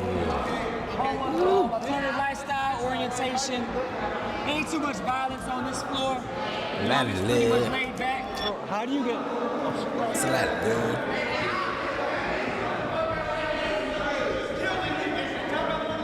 What happened? He was fucking with his girl. Oh, so he's being possessive right now? Okay, so what does it take to be in here? How does someone say, I want to be in here? You have to be part of the community. The LGBTQ plus community. So you just tell the guards, hey, look, I'm part of LGBT. Can you please put me over here? Yeah. So what happens if you stay in general population? You normally get beat up. You normally get beat up. You'll get stabbed. I got stabbed in the face just for being gay. Yeah, for being gay. Just for being gay, someone stabbed in the face? Somebody stabbed me in my face. So are a lot of the straight inmates want to secretly get with you guys, but they want to pretend like they don't? Yeah, they pretend, and that's very confusing. They pretend like they want to be over here with us, but they only doing that for protection. So some straight guys hide in here just so they don't have to deal with the danger. So you guys feel like you need a weapon just to be safe? Yeah. Sometimes. Weapons to be safe. I have one on me, so yes, I have a weapon. We need weapons to be safe in this jail. Fuck this dorm, the jail, period. Folks, the guards saw the inmate show us his knife, so right after we left this unit, a sweep was conducted and the knife was taken away. Right, he's so stupid.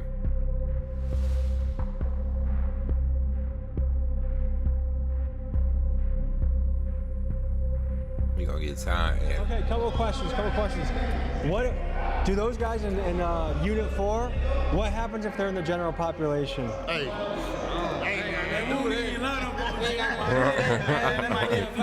Yeah. They're not allowed. They're not allowed. Are they in there for their own protection? For sure. I don't care what they talking about. You look it up.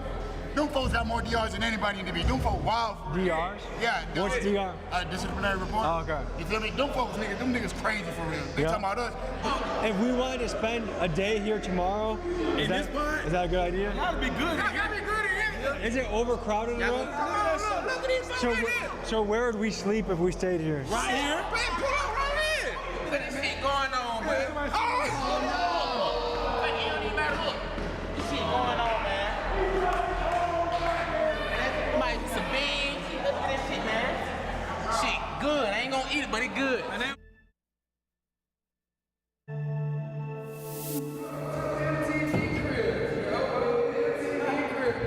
So where are we right now? We in the honor dorm. The major pick every person. Like, it's like at least 10 people in here. So what does it take to be in here? Outstanding inmate, don't get in no trouble, and a good background. There's only 10 people in here. 10 people. Sure, here, bring going. Yes, sir. Now let me just say, look at the difference of this cell, how clean and nice it is compared to some of the other ones. For sure, free the guys, man. So let me ask you this, because this is such a nice cell compared to what we've seen, is that simply because you put a lot of effort into caring for it? Yes, sir. We have So the cells that look like shit, is that because the inmates don't take care of it? That's because they don't take care of this. So do you guys have any problems with bugs in this? No, not in this dorm. Not in this dorm at all. No bugs. Kicked up, I be kicking it up in here, guys. That shit's super clean, bro. Ready to go home. Got a couple months left. I mean, this seems doable. Like, this is the first cell I've seen where I'm like, oh yeah, I could do some time in here, no problem. The other cells seem like worse than third world conditions. Water doesn't look someplace is bad. I got a DOP. I ain't did nothing. I don't have no extra charges or nothing like that. I just did a report because I moved. I was supposed to be changing my probation to Atlanta, and they violated me for that. So that's why you're looking at me right You violated, so they got your ass for it. Yeah. What's going on? Someone's got the mic. Are we going to a female dorm or male dorm? Female. Fight? How often does this happen? Every day. Excuse me.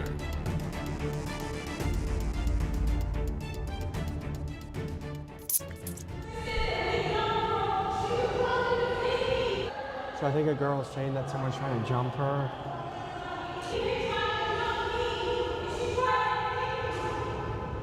The non-compliance, what was that all about? Just an inmate not following orders. So she wants attention, she wants to say her side of the story. A little attention. Got you. Okay. We gotta go, we'll be back in the morning, okay? Hey, yeah, pull up here for sure. All right, folks, this was a look into the Clayton County Jail in Georgia, and we saw everything from the guard's perspective, the inmate perspective, the safe, the dangerous, and everything in between. Thank you to Greg of Lucky 8, who does, he makes Netflix documentaries, including 60 Days In. He's the one that got us in here. Thanks to Sheriff Allen for letting us do this. Boy, Sheriffs around the country, jails around the country. If you want to let us in to your unit, tell your story, we'd love to go there. So email me at TommyGMcGee123@gmail.com. This was a good one. Very interesting, a lot of stories, a lot of unique perspectives, and a pretty fucking crazy environment.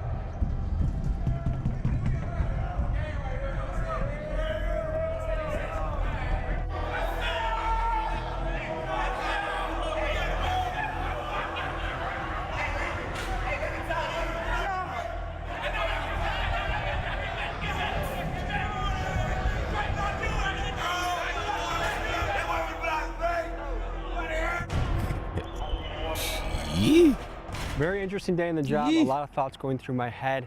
And I got to experience this as a journalist. Excited. But next week, you'll get to see an episode where I experience this as an inmate. It's going to be crazy. See you next week. I don't even want to do that, my guy.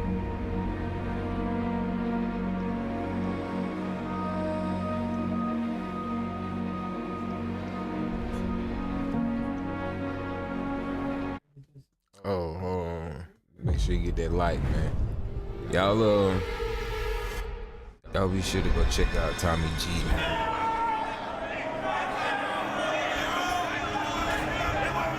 Well, y'all missed the one at the beginning, though. Doodoo Brown, but...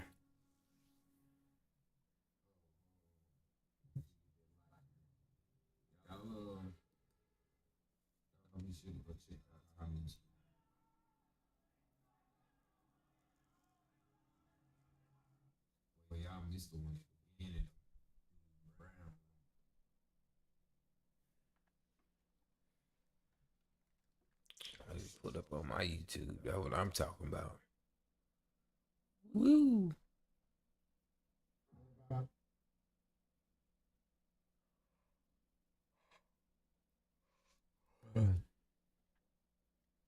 That's crazy.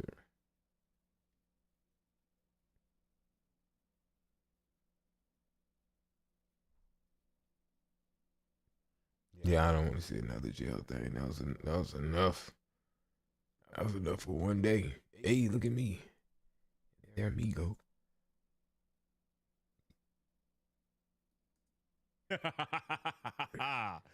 Something special happened on Monday night. Oh, man. When it happened, it set off a chain reaction. And this chain reaction has Lion fans in shambles. Welcome back to Bears Yard. This your boy Vipe. And Lion fans are in shambles after what happened on Monday Night Football between Okay, I can't do it. I'm sorry. You know, I don't got a problem. Like, I'm glad that we finally got, like, a lot of people that's making Bears. Okay, let me say this. The reporters who have been covering Bears, they're not even reporters, even just regular fans like me, but they've had a channel that covers the Bears, and they've been doing it for years now. Like, before where we at now, like, they're starting to get, like, better channels. Like, you could see them upgrading their channel, and I love seeing that. Like, I love that they're getting their own channel. Like Hoodie, from Cap and Hoodie. I don't know why I'm acting like I don't watch that first thing every morning, but Cap and Hoodie,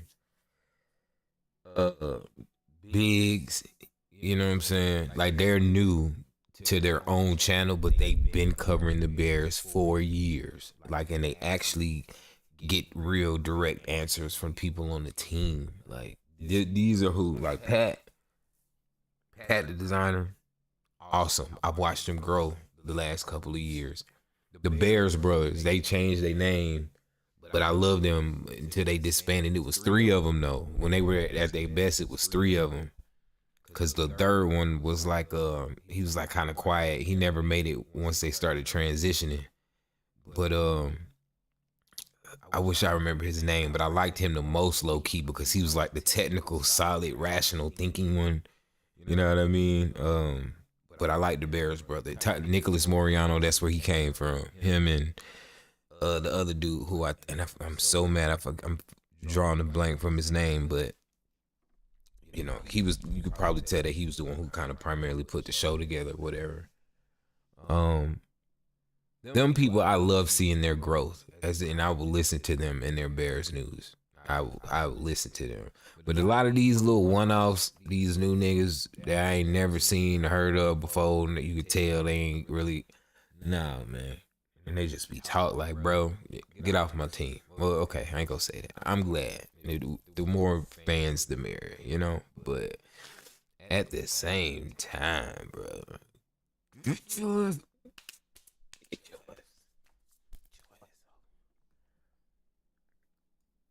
Up on national television, I feel proud. Their offense currently ranks second in rushing yards per game, third in yards per game, fifth in yards per play, seventh in points. Yet here we are saying, like, are the Bears good? What are you guys talking about? And look, I get it. History not really on our side, right? We did lose 10 in a row last season. Chicago is yet to notch a win against a division opponent this year. But those are just minor details. Let's look on the bright side. The Bears have 4 comeback wins in the fourth quarter this season, tied for their most in the league. However, the combined record of those opponents, sure, 10 and 28. Not great. However, what I started with was the positives about the Chicago Bears. And so now I ask you guys a very simple question. Are the Bears good? Don't hurt my feelings. Hold on. All right, hold on. Go ahead. Hold on. Before anybody speaks. Shay? Yep. You have this job because we've seen you on SportsCenter. We've heard you on radio. We've seen you sub in here. You deserve it. You're absolutely sensational as a host. That is the worst lead-in to a discussion I have ever heard. I'm blaming you. Absolutely sensational as a host. Yeah, that's what I'm saying. That's what I'm talking about.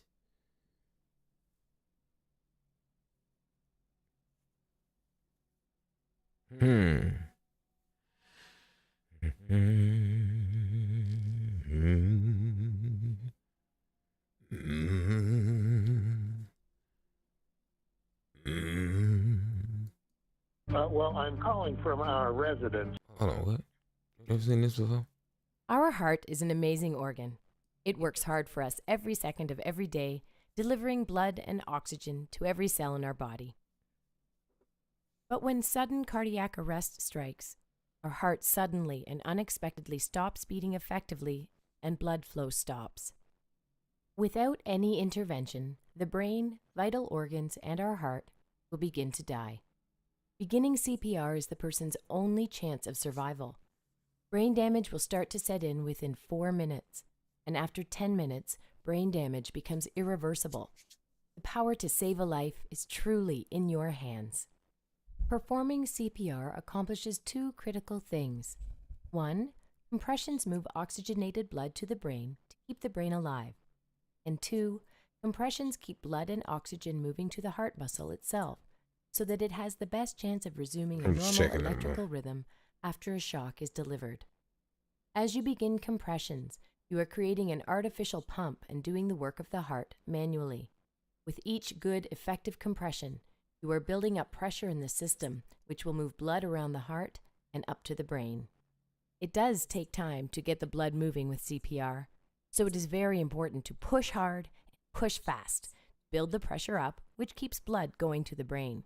You don't say. Pushing down at least 2 inches allows for the heart to be squeezed and blood to move out. Pushing at a rate of 100 to 120 compressions per minute is necessary to keep blood pumping. Let's see what happens when we take our hands off the chest. Blood stops moving to the brain. It is for this reason that if you are taking your hands off the chest to deliver breaths or switching roles, it is critical to minimize time off the chest. Watch what happens when we don't push deep enough. Blood does not reach the brain. The same is true if we do not push fast enough. Watch what happens when we push too fast. The heart does not have time to refill with blood. Therefore, not enough blood gets pumped out. Watch what happens when we don't allow the body to decompress and allow the chest to fully recoil. The heart does not have a chance to refill with blood. Therefore, no blood gets pumped out. So remember, the key purpose of delivering compressions is to keep oxygenated blood moving within the heart and up to the brain to keep the brain alive. We need to push hard and push fast in the center of the chest. If ribs break, that's okay. What's not okay is allowing the brain to die from a lack of oxygen. So remember, you are their only hope. Do the best you can, and don't give up until medical help arrives or an AED is present. You can do it. Okay. That's pretty heavy. Boop.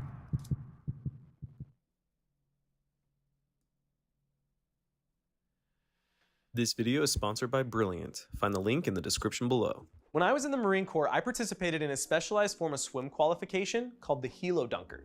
This is a simulated helicopter crash inside of a swimming pool. So picture like this big metal tube.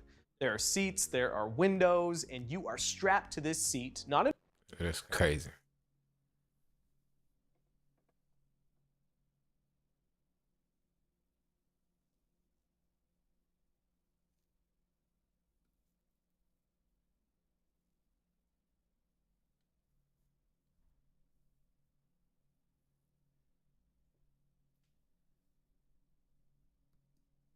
I also felt like that number two about the amount of separation that he's getting, Yeah. like, is pretty telling.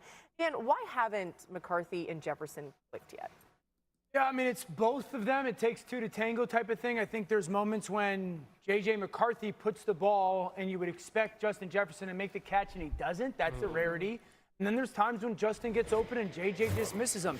This is a corner post down in the red zone. Just a very difficult throw. Quarterback, I got to trust you. I'm going to cut it loose now. Justin, you have no idea the ball is actually coming out of my hands. It's a pearl. It's absolutely perfect. Boom. Justin drops it. Hey, that's a rarity. Good defense, baby. That's a drop. Okay, that now he's in the number 3 position. I run him on that widened sail and or corner route. Justin Jefferson's wide open. He does a great job of getting lost behind the defender. I missed that by 2 yards if I'm the quarterback. I can't have that. This is his vintage route, the shake route. He seams inside, gets vertical, and now I got space. Do I throw it over the top to the sideline or do I drive it? Justin thinks I'm going to the sideline. JJ drives it. I think that's why you see what looks to be that egregious miss. I think it's egregious miss. This goes back to not being around last year. Yes, there's an off season, and then all of a sudden not being around much this year during the season and getting the reps. And so I think it's that combination of it just takes a long time to see it the same way. Yeah, and to your point, I think for J.J. McCarthy as a young quarterback, you're still learning how to figure out how people are defending Justin Jefferson, because when you have such an elite wide receiver, it may change from week to week. You have to get used to when they're doubling, when they're showing over them, and when they're not. And even in that Ravens game, they played Justin Jefferson multiple ways. And to your point, they threw one up to him. He didn't come down with that catch. Right. But what I was impressed with right here, he's going to run this double move. He's going to take it what we will call a digging up. And right now, JJ is locked in on Justin Jefferson. He knows this is a play that they designed, and he wants that.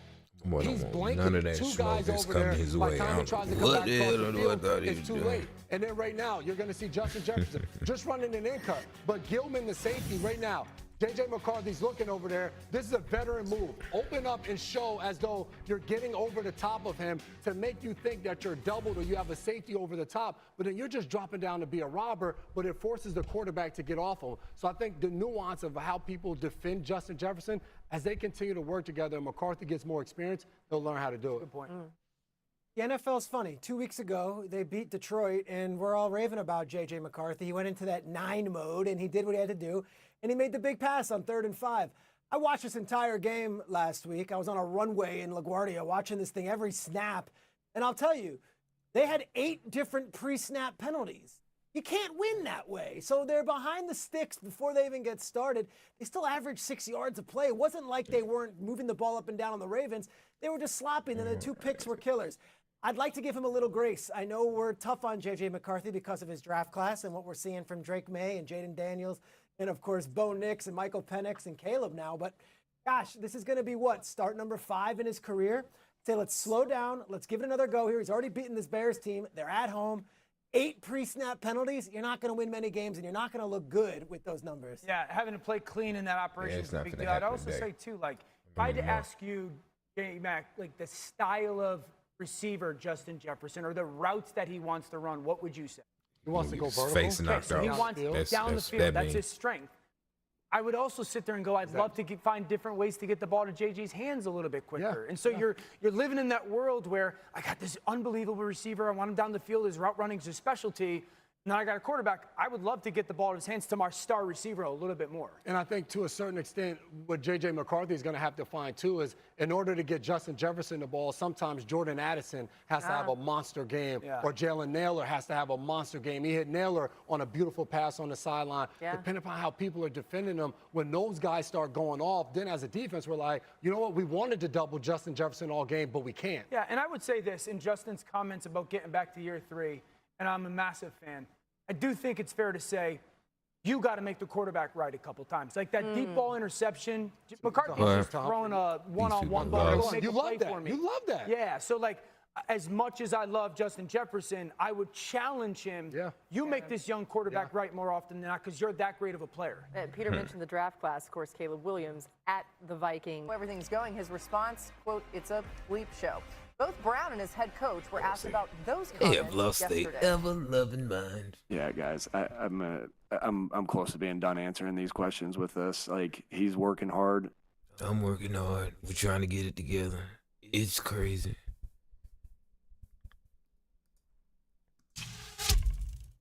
What is this?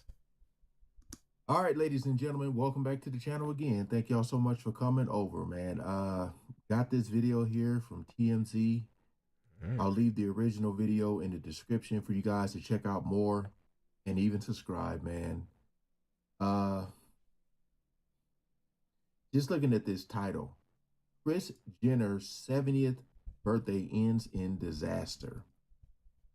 Now, you know, these people try to go all out every single time. All I know is it was at the Bezo, whatever his thing is. I know it was at their house. That's all I know. I don't know what else the hell happened. But we ain't gonna waste no more time. Let's jump right into it.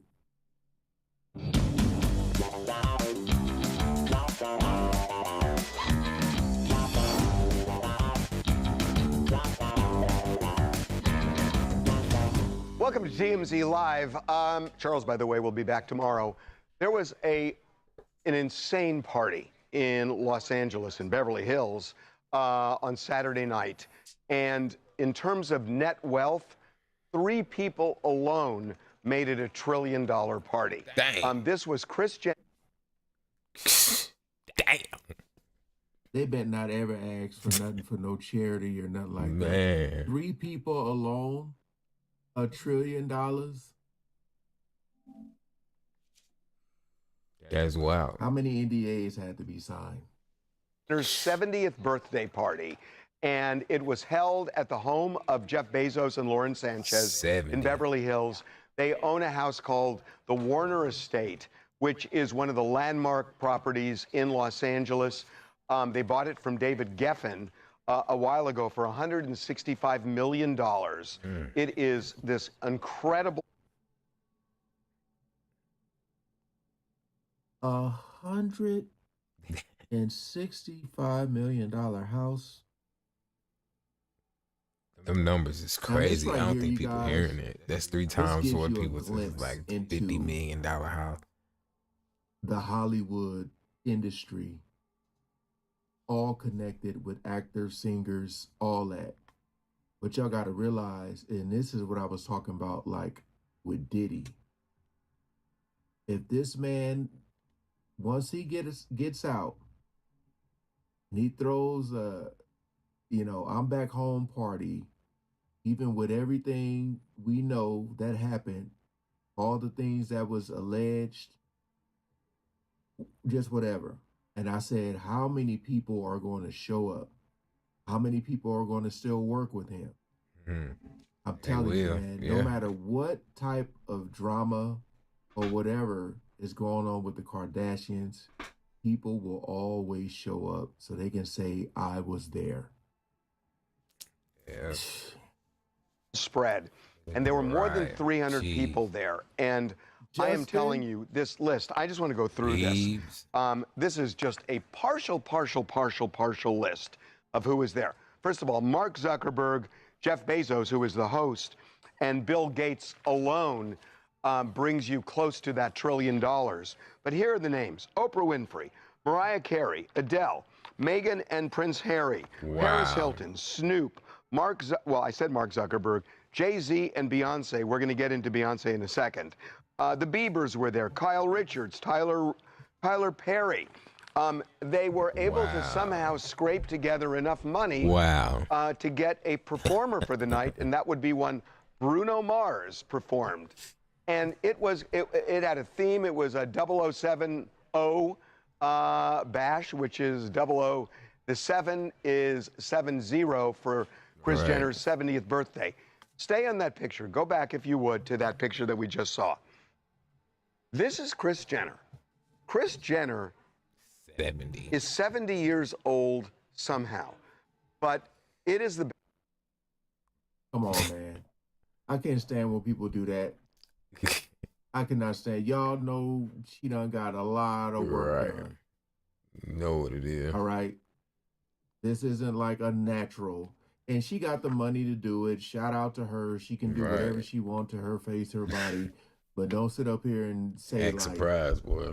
You know. And I cut him off. Maybe he is going to say something after, or maybe not. But I'm just saying, like, we already know the work she got done. They pay a lot of money to you know, get that good work done. And shout out to them. I feel like a lot of people, if they had the money to do it, they probably would. But then you have a lot of people who just want to age naturally. But yeah. Best plastic surgery I've ever. Kris Jenner. Kris Jenner is 70 years old somehow, but it is the best plastic surgery I've ever seen in my life. Yeah. I have never seen better plastic surgery. Yeah, she simply wins. By the way, she's very open about that she had it. Yeah. She looks like Kim's sister. Yeah, I think it's kind of crazy too. I mean, you see all the sisters there, of course, looking absolutely to the nines with the theme as well. And like Kris standing next to them, she could just be another sister. I've never seen anything like this. It's incredible. And yeah, talk about star-studded. I mean, you had the ball of the ball there this weekend. So the Beyonce thing is interesting because we haven't seen a single picture of Beyonce, but we're told she was there. So we're told the way it, because every other celebrity got papped because they got off at the street and walked up. They closed their car pulled in, they closed the gate, and then her and Jay-Z got out and walked up after the gate closed. But she for sure was there. For sure there. I spoke to someone who literally saw her go. So you see what I mean, though? Like, it seemed like everybody and their mama was there. What is and I ain't saying they tried to hide that they were there, but what is the significance of that? Of you saying, or are you trying to act like you weren't there? What does that do? We all know y'all be partying together and stuff. It gets weird, man. It gets very weird. So here's what else is really interesting. So this estate is massive. It's massive. And at some point, the Beverly Hills police get called. Well, Bruno Mars was performing. And they get called because of a noise complaint that it was so loud. Remember, Bruno Mars is performing and all, and it is Saturday night, but this is a hoity-toity area of Beverly Hills. And you just know that they're... Damn, they didn't invite the neighbors? You would think that the neighbors would be invited. Sheesh. Imagine owning $165 million mansion and you get the cops call for a noise complaint. Wow. Wow. That's crazy. were neighbors there who just aren't used to being put out because they pretty much get everything they want in that area. We joked on the show too, like this must be like the only 70th bash to like get the cops called on. But also, if you're smart, you would invite your neighbors to this party. I know. I mean, that's the funny thing, that they didn't do that. The neighbors. But neighbors were acres away. Like they must have been loud. It must have been really, really loud. So the police come out. They give them a warning, but they don't shut the party down. I mean, how do you shut that party Well, no, but here's the thing. They leave, and then there's another call, and they come back because there were these fake hedges that the Sanchez's and the Bezos's, whatever, they put up to kind of block the view of the people coming in and out. For sure, you can see and it was blocking the road, and they didn't have a permit for the hedges. So the police came back and said, you got to move the hedges. And so they moved the hedges. And I mean, just the funny part about this is that when you're that rich, you just do what you do. Yeah, and this time, the police came and they kind of schooled him, which I think is really interesting. It doesn't matter that it's Jeff Bezos. Right. But, by the way, we should say, it was thrown by Chris's daughters. Yes. And obviously the kids were there. Kim was there. What's interesting is someone told me they didn't see Rob. Right. And there's no photos of Rob either. Where was Rob? Rob doesn't show up to anything. Yeah. And this one especially, you would think, because he's close to Chris. Yeah. I mean, he's really close. I think he just hates socializing. And that's fair. And I would too with all those damn fake people. You know what I mean? Like that just goes to show you, like, you have how the sisters are and you have how he is. Like, you would think most people involved in that family would be like, oh my God, I get to meet all and see all these people. He don't probably want to be around the fakeness and don't want to have to be fake with people. You know? But to me, it's just so crazy. Like, they're trying to hide who's showing up to this party. To me, it's like, I mean, it's a birthday party, right? But what are y'all trying to hide? If a rumor gets out that something went down at this party, so people can say, oh, well, I wasn't there, but you were.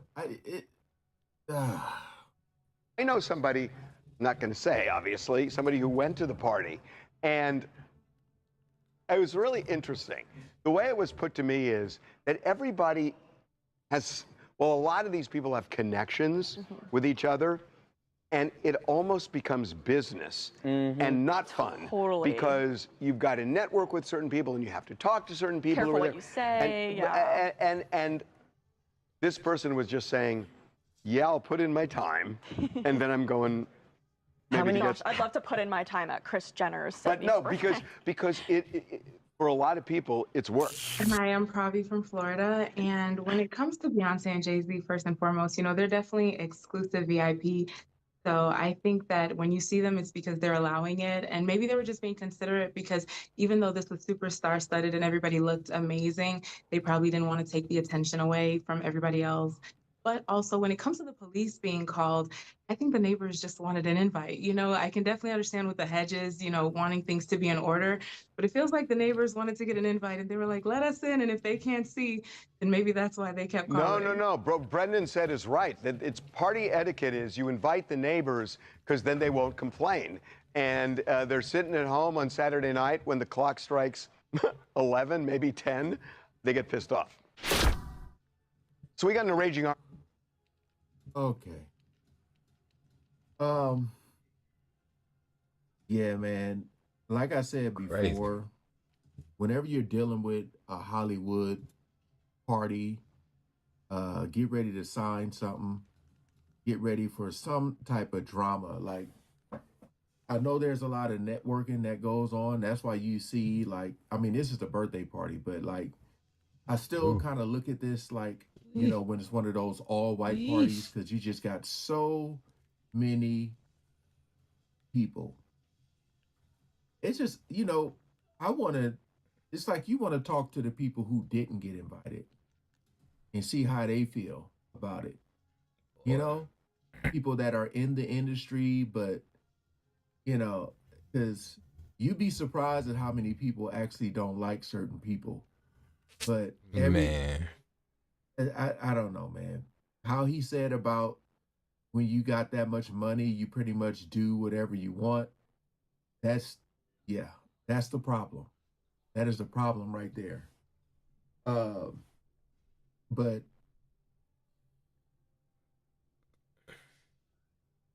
I don't know, man. I just feel like Rob not going there.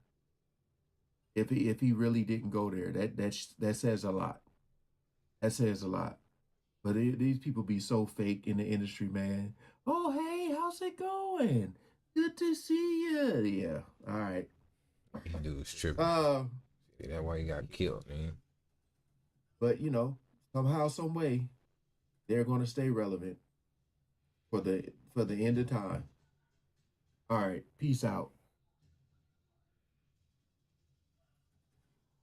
I was on It's On Site the other day, and I found a video of Corey Holcomb. I happened to miss the particular last podcast, but Corey Holcomb has some level of, I won't call it a beef, but a little level of disagreement that he had with Cam Newton, and I saw so many people talking about it, so I had to check it out. There was a time when I saw something with my brother, Cam, that made me say, oh, that ain't nothing no man do. But I let it go because of I was in awe of Cam. Corey, cool out, leave that alone. You got to build and not break down. That's my mentality. But when I saw how I was manipulated, pinky, finger, love, when I saw that, it has sparked heartbreak. Like, man, God damn. Can you play that video? Play the video. Because this is what it really is. They're giving a demonstration that lasts really 1 minute and 30 seconds. One finger, one pinky, one thumb. All together, one love. There you go. And they're giving a demonstration that lasts really 1 minute and 30 Just freeze it. Can you freeze it? I had been saw that picture, homie. I had been saw that picture before I went to the show. And it is my opinion that men who don't indulge don't do this. That was my opinion. But because I was trying to be what I hope society can be, which is caring and loving to the brotherhood, I act like I didn't know about that. I been knew about that. I was phony trying to be good. And by me being phony trying to be good, is video of me throwing up that backdoor.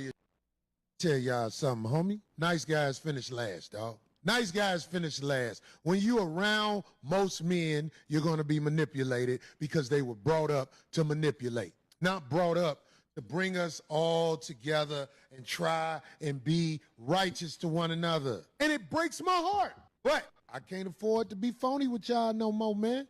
If I see what I need to see on the give it to me, homie, side of the game, I have to keep my distance from you like you keep your distance from me. So in this instance, Corey Holcomb is calling out Cam Newton, not because of necessarily because of the dress. He admits that he knows something about this dress. And that's important because I was seeing the comments, people were saying, well, why didn't you say what you're saying now when you're in front of him? And initially I was like, yeah, okay, that might be a good point. But in specifics, he's talking about this particular handshake, okay, that Corey Holcomb had him do, and that Corey Holcomb, again, I want to focus on that because that is the largest part of Corey Holcomb's criticism. Cam Newton being called out by Corey Holcomb. Cam Newton on his show is setting people up to throw up symbolic satanic signs. Watch this, y'all. Check this out. When I say all together, we're going to say one love. When I say all together, we're going to say what? One love. All right. It's going to look similar like this. You got your camera, or my camera right here, your camera right here, our camera right here. It's going to be one finger. Then we'll add the pinky. Then add the thumb. And when I say all together, we're going to say what? One love. You ready? Here we go. One finger. You got to do it with it, brother. That's just a sign of love. Okay, so I hear you. Can I share something else? This symbol is called Manicanudo. It's a satanic salute as well. Google it. So for me, listen. Google this sign. Listen to me. Listen, Cam, listen. Son, listen to me. I'm saying that not to judge you. You listening? I'm saying that I can't participate in that part, but I can't say one love. I'm just falling in line with my own convictions. Can we reset, son? Yes, I can. Come on. You leaving me hanging? Oh. But I just think sometimes it's just a personal conviction. I'm not trying to judge your personal conviction, but what I'm also saying, you should consider the intentions. My intentions is not. Okay, let's reset. I know your intentions are good. Okay. You looking at me, right? Yes, sir. I'm serious. Yes, sir. I have to follow what is in me. If you can see, Cam Newton has somebody else on his show and telling a guy, looking at camera, do this handshake. I mean, it is kind of weird. The person refuses to do it, saying that it is a satanic hand gesture. Now, Cam Newton seems very frustrated that the person does not want to engage in the hand gesture, and the person is being respectful. The person saying, no, I mean, listen, brother, you know, I see what you're trying to say, but there's no way I'm going to get involved in this hand gesture. And I want to get back to that with Corey Holcomb. I didn't go back and look at this video, but what I probably can infer is that Corey Holcomb probably did this hand gesture without knowing the wider context of what it could mean. And so Corey Holcomb feels betrayed by Cam Newton because, listen, bro, you had me do this hand gesture and I already knew about the dress, but like I said, I was giving you a pass on that. But now it makes sense. And, you know, Corey Holcomb is very anti, entertainment industry. He's kind of anti-Hollywood, not because he doesn't, want to be bigger, but what he would have to do to be bigger, he's against it. So he talks about it very openly, about the things that happen behind the scenes. He refers to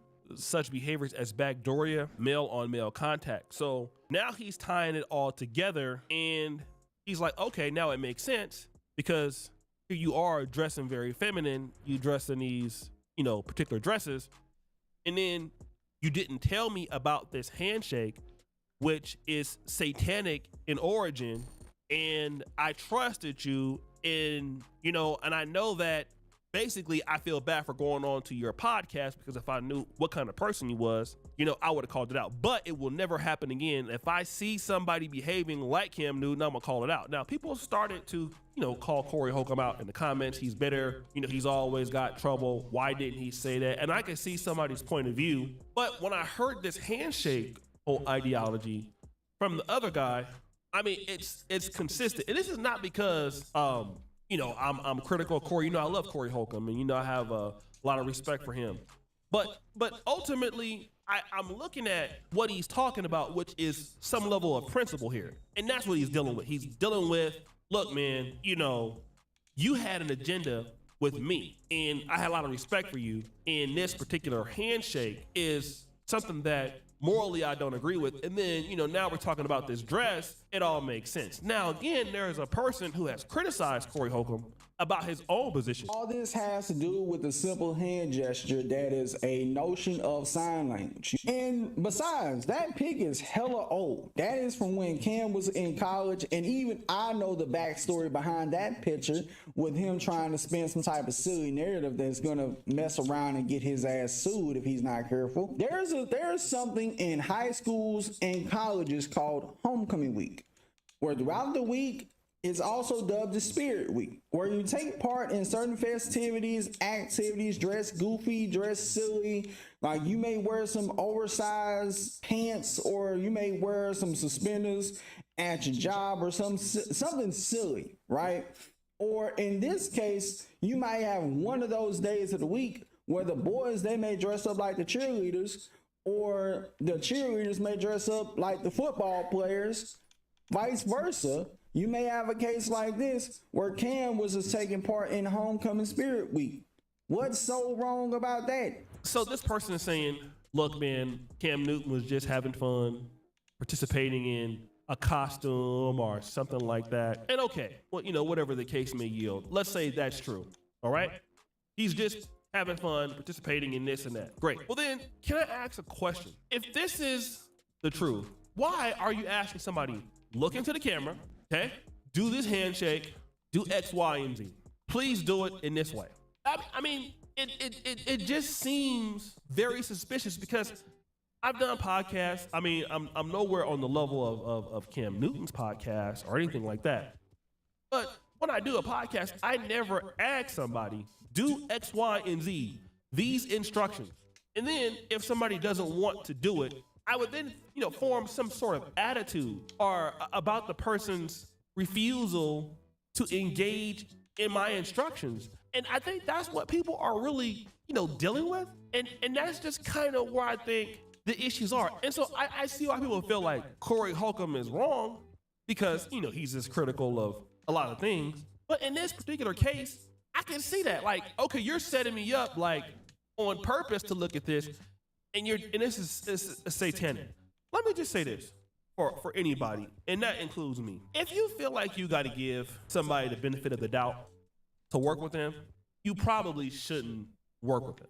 Okay. And again, I we can all go back on this because going on to Cam Newton's podcast, it was some level of an opportunity for Corey Holcomb. But Corey Holcomb is also very much self-made and doesn't really care about, a whole bunch of politics. He's not really for a whole bunch of the bureaucracy. So for him, he would still give views anyway, and he's already kind of built up his audience and things like that. But, it was a good build. It was good to see Corey Holcomb coming out to a larger audience. And again, Corey is also critical of a lot of people. So, he could never go to Club Shay Shay because of what he said about Shannon Sharp. And I don't necessarily even think